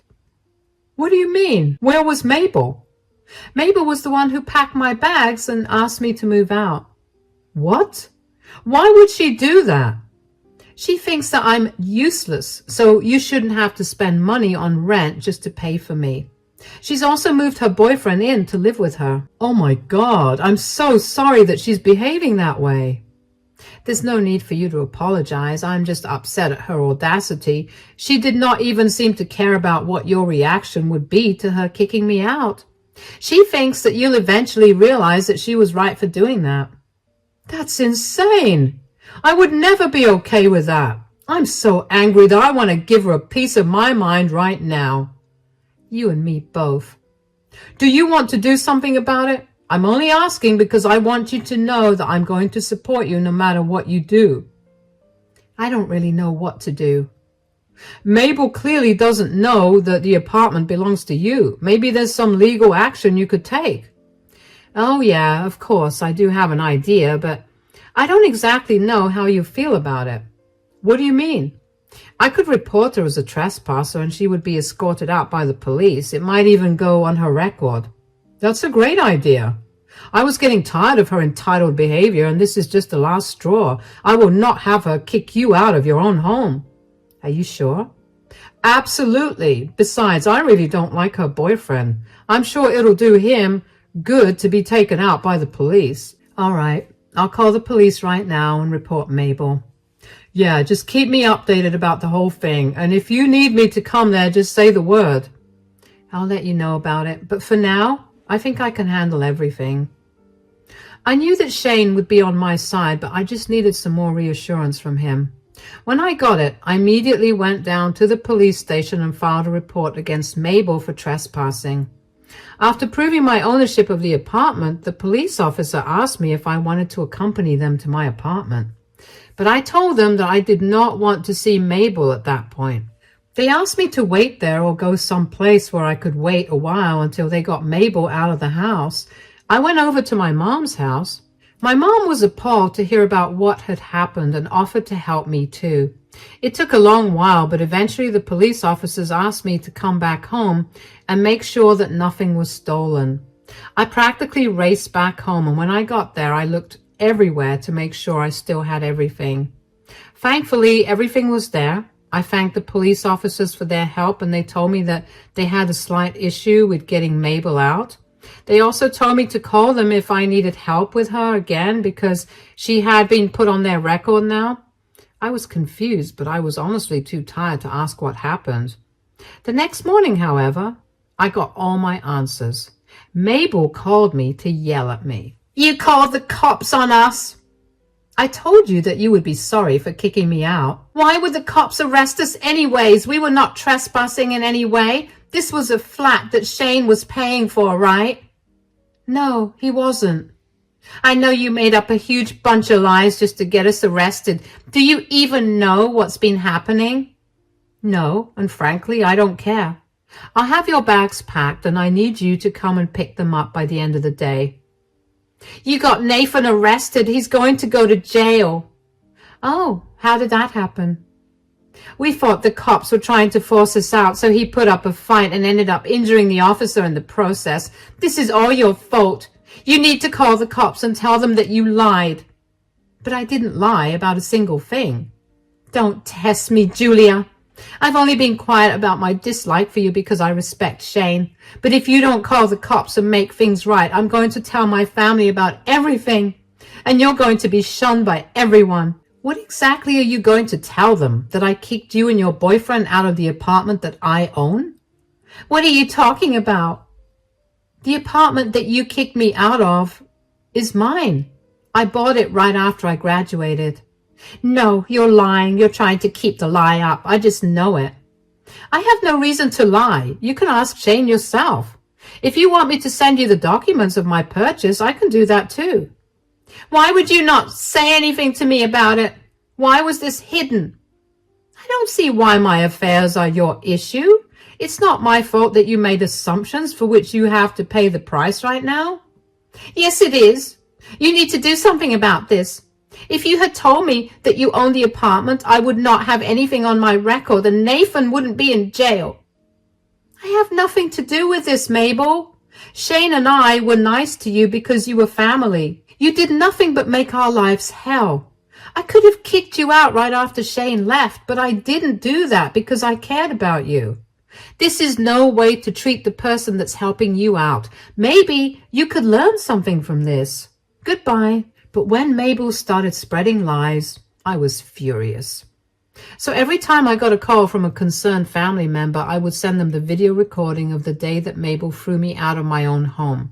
Thankfully, our entire conversation happened at the doorstep, and my security doorbell caught the whole interaction. With that proof, everyone began to turn on Mabel, and that only made her angrier with me. She couldn't reach out to me, so she called Shane and tried to get into an argument with him about me, but Shane wasn't having any of it. He chewed her out real good and told her to stop bothering the both of us. Mabel also ended up getting kicked out of her parents' house because they didn't want to have anything to do with a lying, manipulative and thieving person.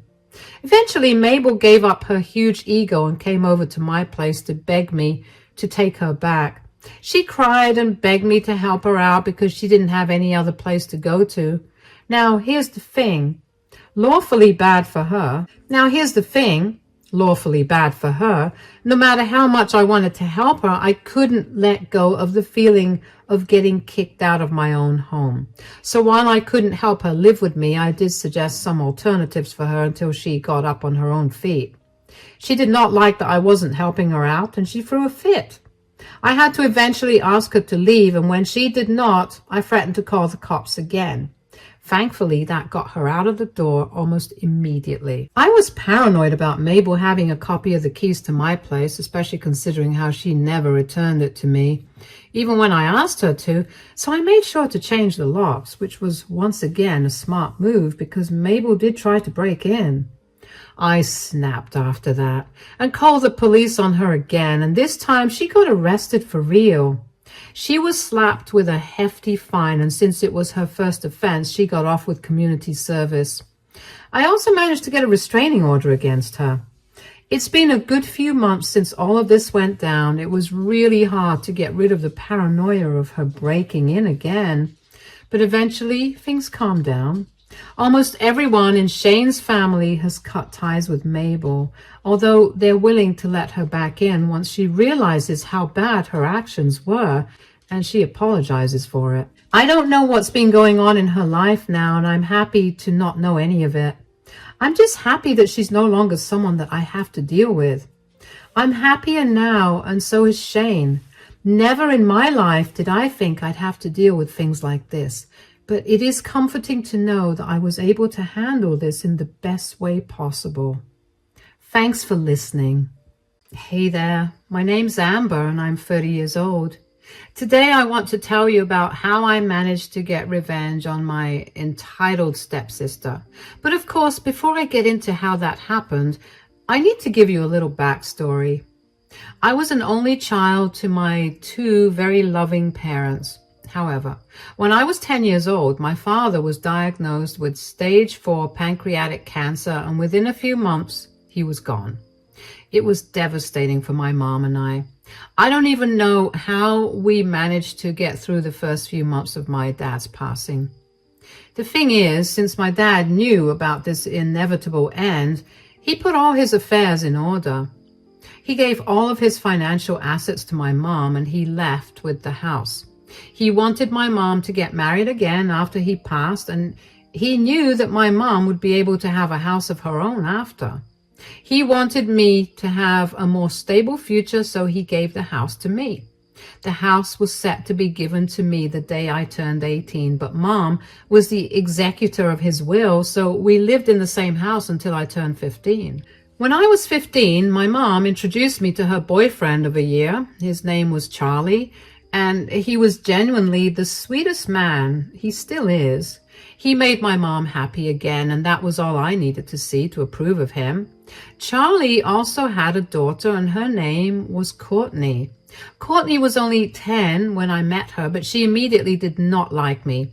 I didn't know if I did something to her, but I tried my best to be as nice as possible to her. Mom and Charlie dated for about 2 more years before properly tying the knot. While I was very, very happy for the two of them, Courtney was not. She did not want to be a part of our family and constantly made it known to us. We just figured that she was still not used to her family having broken up, so we gave her all the space and time she needed. I tried my best to be there for her, if not as a sister, then as a friend. But Courtney never budged. She instead made my life a little hellish. She constantly tried to hurt me, either physically or with her words. Anyway, as soon as I turned 18, I moved out and back into the house that my dad had given to me. I attended college and I was doing great. Of course, just because I moved out, it didn't mean that I stopped visiting my mom. Whenever I visited my mom, I made sure to try and connect with Courtney, which was easier because she could no longer torment me since I didn't live with her. Courtney only distanced herself even more from me, so eventually I gave up trying too much. However, during Courtney's senior year in high school, she reached out to me and we began talking. Of course, she reached out to me because she didn't want to keep living with our parents. I offered to let her live with me for a year and I thought our relationship was going somewhere. And while living with her was not bad, she still kept me at arm's length. The most I got out of her was that she was dating someone that she met in one of her classes. I was just happy that she was letting me in at all. She moved out after a year and then I barely heard from her. And this is why 3 years later, I was beyond surprised to get a call from her where she asked me to meet her at our local cafe. Of course, I cleared my schedule to meet her. When I got to the cafe, she was already sitting there. "Hi, I'm so glad you could make it." Why wouldn't I? It's been a long time since we even spoke to each other. "I know, I've just had a lot going on." I totally get that, but also, we are family still. I mean, you're my sister and I care about you, so I don't see why you should go so long without talking. You're right, we are family and I shouldn't have been so distant. I'll make up for it, I promise. How about you make up for it by telling me about all that's been happening with you? All right, well, for starters, I'm engaged. What? That's amazing. Oh my gosh, are you marrying the same guy you were dating in college? Ryan? Yes. He's the perfect person for me and I can't see myself being with anyone else but him. Oh, I'm so happy you found someone as nice as him. So when's the wedding? We're planning to have it within the next 3 months, but we do have a slight problem. Oh no, what's wrong? Well, we're planning on having a destination wedding. Well, that's wonderful. Where do you plan on having it? We were thinking of flying out to Paris. It's been a dream city for both Ryan and me. We figured there was no place better than that to get married in. That's beautiful. But what's the problem with it? Well, Ryan and I don't have nearly enough money to fund that wedding. We really want to have a big, elaborate wedding to showcase our love and commitment to each other. Oh no, so what do you want to do about it? I would lend you some money, but I don't think I have enough to help you out. I know you don't have the money for it, but you do have your own house. I know it's your inheritance from your dad and that it holds a lot of meaning to you, but do you think you could sell it? Of course. Wait, really? You have no objections to that? Why would I? Like I said, you're my sister, and that means that I'll do anything to make sure that you're happy. Oh my God, you're amazing. Thank you so much. You have no idea how much this is going to help Ryan and me. I'm just glad that I could be of some help to you, although it'll be a while before I can get the house sold and the money in my hands to give you. Do you have any money to pay deposits for all the services you'll need during the wedding? Oh yeah, Ryan and I saved up more than enough for that. We just need the rest of the money, you know. Of course, I'll keep you updated about the whole thing. You really are the best. I already know what you're thinking. I'm insane for agreeing to something like that, but I genuinely wanted to help Courtney. Besides, I guess I was just desperate to create some form of connection with her. And even though I wasn't there every single day, I did watch her grow from a child into adulthood, and I was sentimental about it. The only problem I had with Courtney's request was who I was going to sell my house to. Of course, I could just put my house up for sale, but that would be a long and boring process. I might not even get a buyer for months, and I needed a buyer as quickly as possible. One day, I suddenly remembered who I could contact. During my early 20s, right after I graduated, I worked for a startup company that was headed by a woman named Cheryl. I worked as an accountant, and I was a replacement for the previous accountant of the company. At the time of joining Cheryl's company, it was going through a little loss, but one quick look at the records, I noticed some really big miscalculations. Thankfully, I managed to find it in time for the yearly reports. I ended up saving Cheryl a good amount of money, especially because after that, I gave her some solid advice on how to invest that money. Now, her company was soaring and she was making almost 7 figures a year. After I helped her out, Cheryl and I ended up becoming pretty good friends. We didn't talk too frequently, but we had a secret understanding that we'd help each other out whenever we needed it. So, of course, I rang her up. Hey, Cheryl. Hi, how's everything going? It's going great. What about you? Well, the business is going really well, so I'm doing really good. That's great to hear, especially because I need to ask a huge favor of you. Do you need any money? Name the amount and I'll do it. Whoa, slow down. Please, you know I owe you my life. All I did was find an error in your bookkeeping. An error that has saved us thousands of dollars. Okay. I just wanted to ask you if you'd be in the market to buy a house. A house? Yeah, I'm selling my house and I kind of need it done as soon as possible. Whoa, why? Are you facing any financial issues? Because like I said earlier, I'd love to help you out. You don't have to sell the house that your dad left you. No. I'm doing great financially, but my stepsister's getting married and she asked me to sell the house because she needs the money to pay for her destination wedding.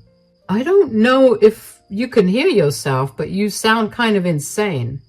I know, but she's my sister at the end of the day. Is this the same sister that went no contact with you out of the blue? Yeah, but she got in contact with me and I want to help her out. Look, I'm no one to tell you what to do with your possessions, but do you really want to do something this drastic? I really do. Are you willing to buy my house? If you aren't, do you know someone willing to?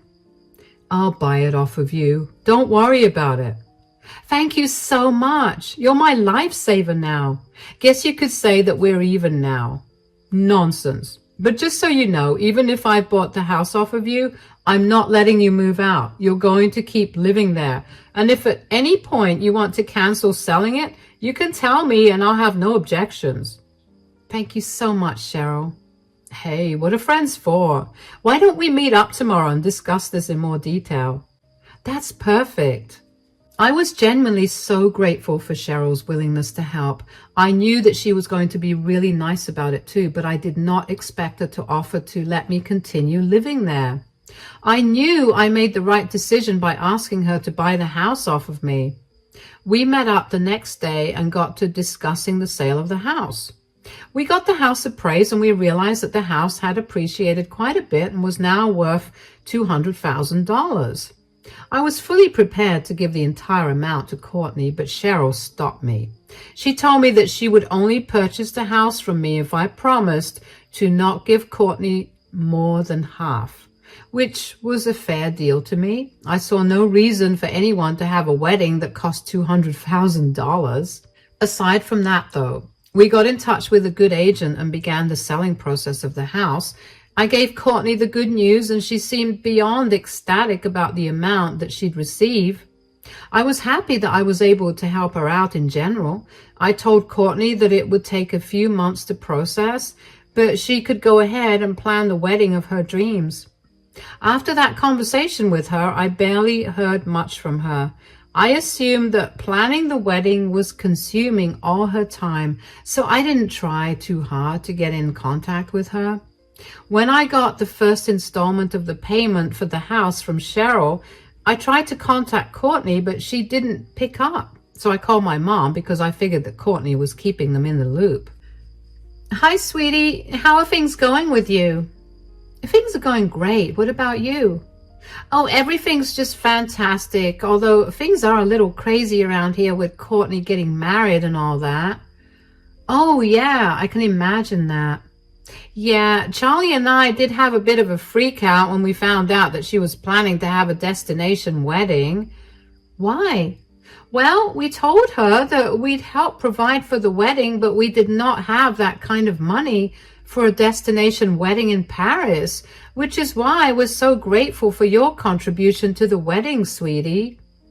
Oh, it's okay. There's no need to thank me. She's just as much my family as you are. Of course, I was going to help her out in any way that I could.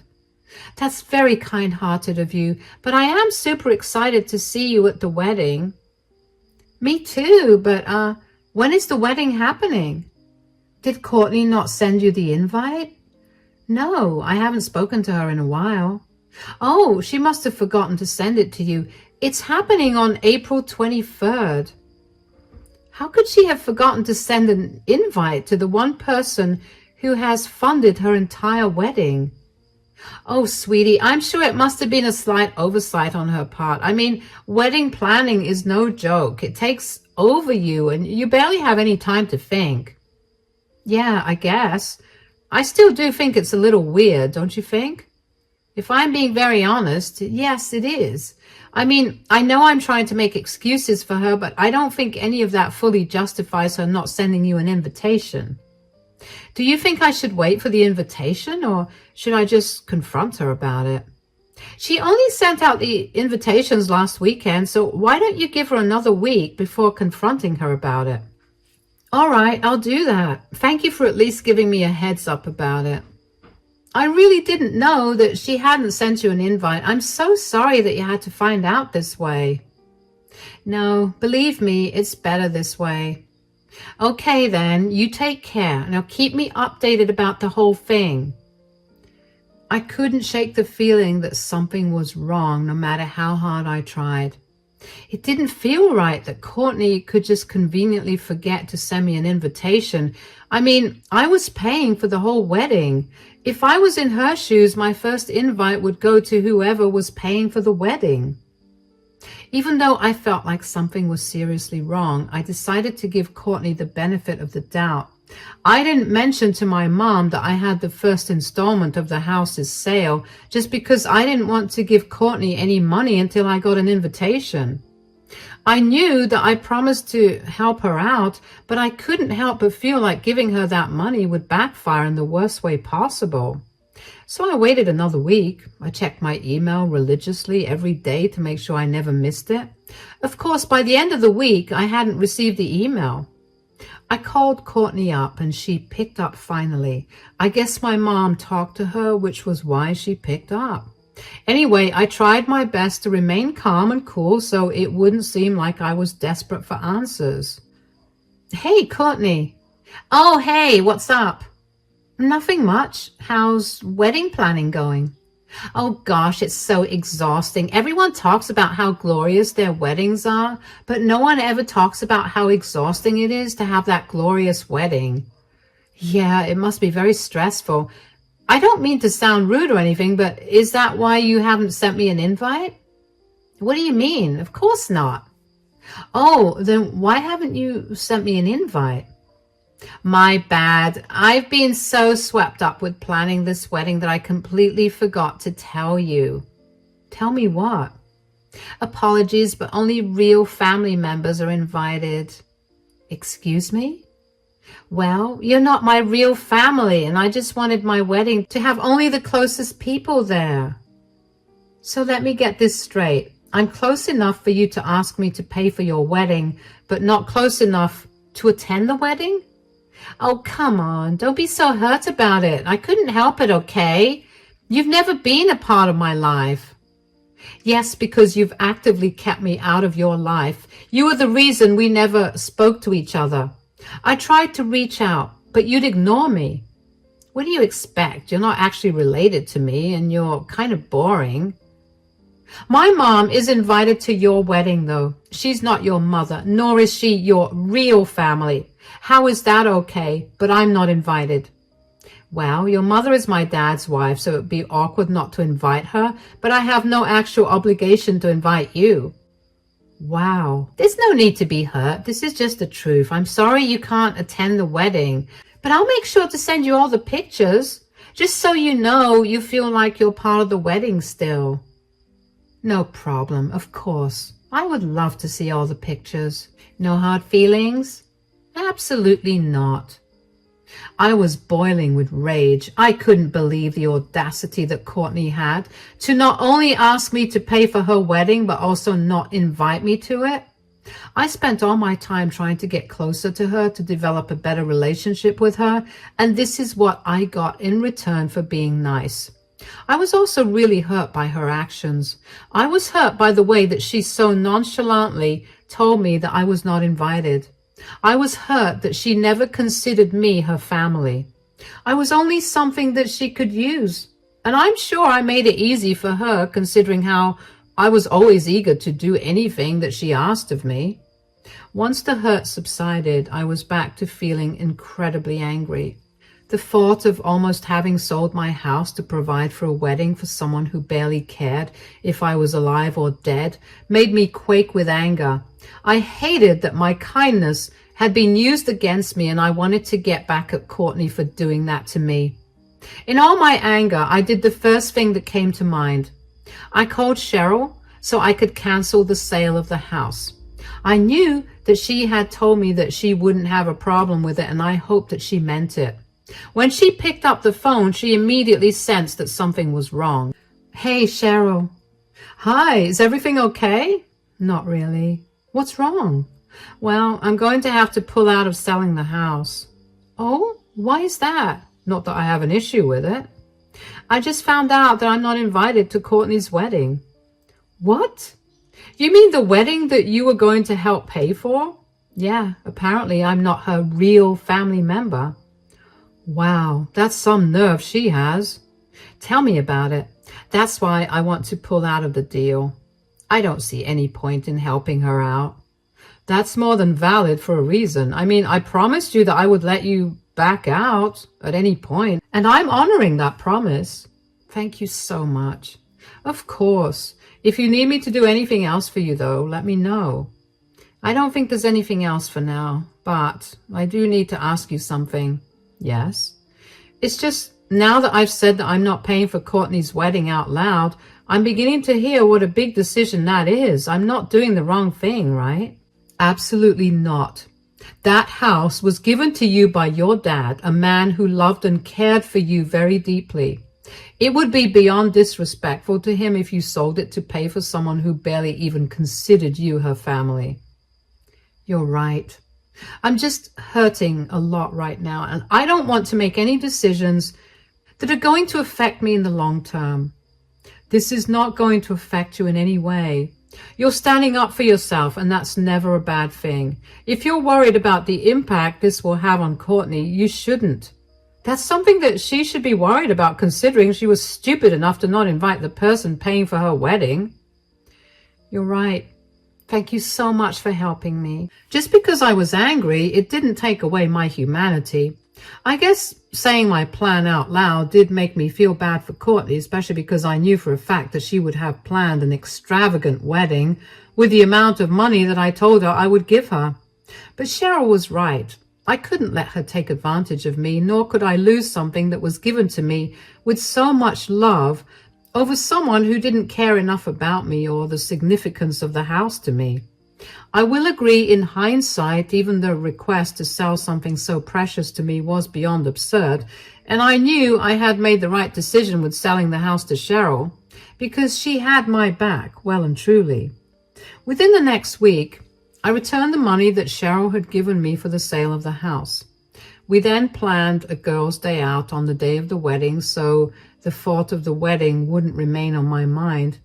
I informed my mother about what Courtney had said, and my mom was upset, but she told me she would see what she could do about it. I told her not to bother with it because I didn't want to go to the wedding anymore. I didn't tell her that I wasn't paying for the wedding anymore because I didn't want that to get back to Courtney.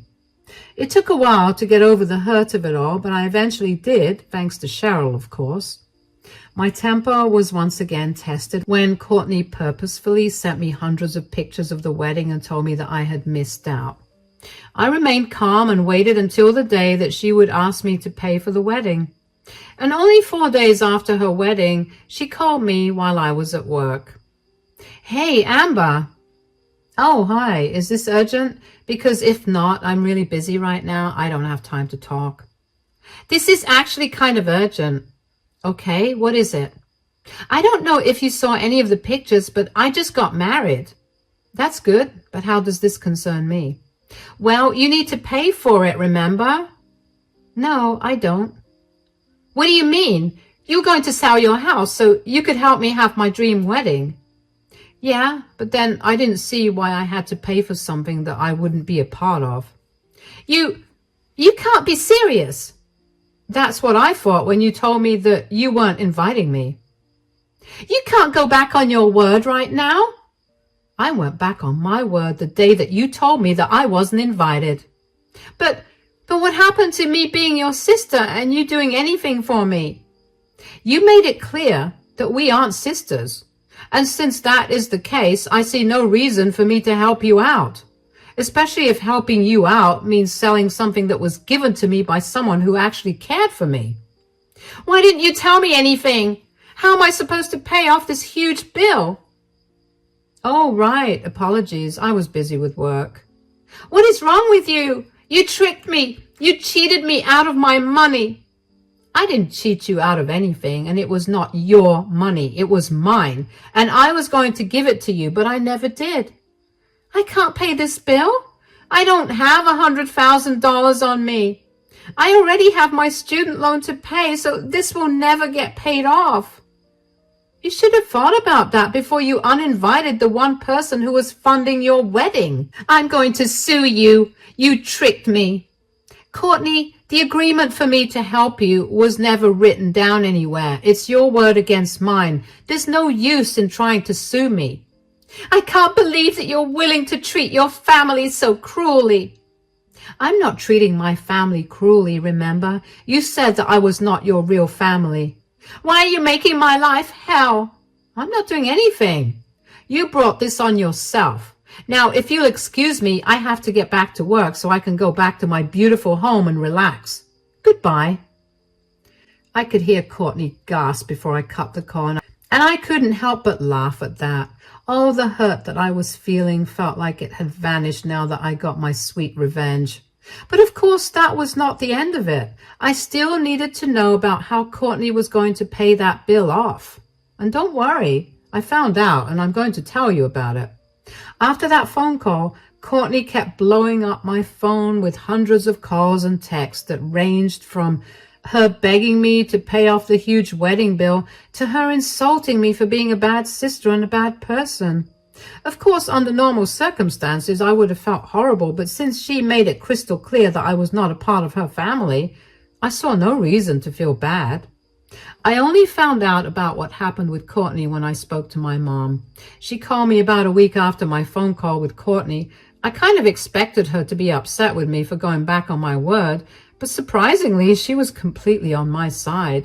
She even told me that she gave Courtney a good piece of her mind for being so rude and selfish towards me. Courtney apparently begged my mom to help her pay off the huge wedding bill, but my mom made it explicitly clear she didn't have that kind of money. At best, my mom could only give her a few $1,000s, but nothing more than that. Courtney's dad, Charlie, also didn't have that kind of money to give her. Courtney's husband and Ryan's family were against the destination wedding from the start and made it explicitly clear that they were not going to pay for it if it came down to them helping out. Not to mention, they too didn't have that kind of money. The only thing that Courtney and Ryan could do was take out a huge loan to finance their wedding. I couldn't help but feel really satisfied with that result. I knew that this was a harsh lesson to teach Courtney, but it was a lesson that she needed to learn. She should know to never treat anyone as rudely as she did, especially not when the person is helping you out. I didn't want to hear any more from Courtney, so I made sure to block her.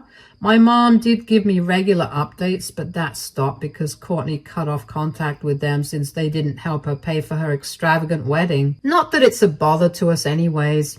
I'm just happy that I still have the house that was given to me by my father. I'm living happily, and I can't help but be incredibly grateful that I found out about everything when I did. Life has gone back to normal now, and I hope it stays this way for a long time. Thank you for listening to my story.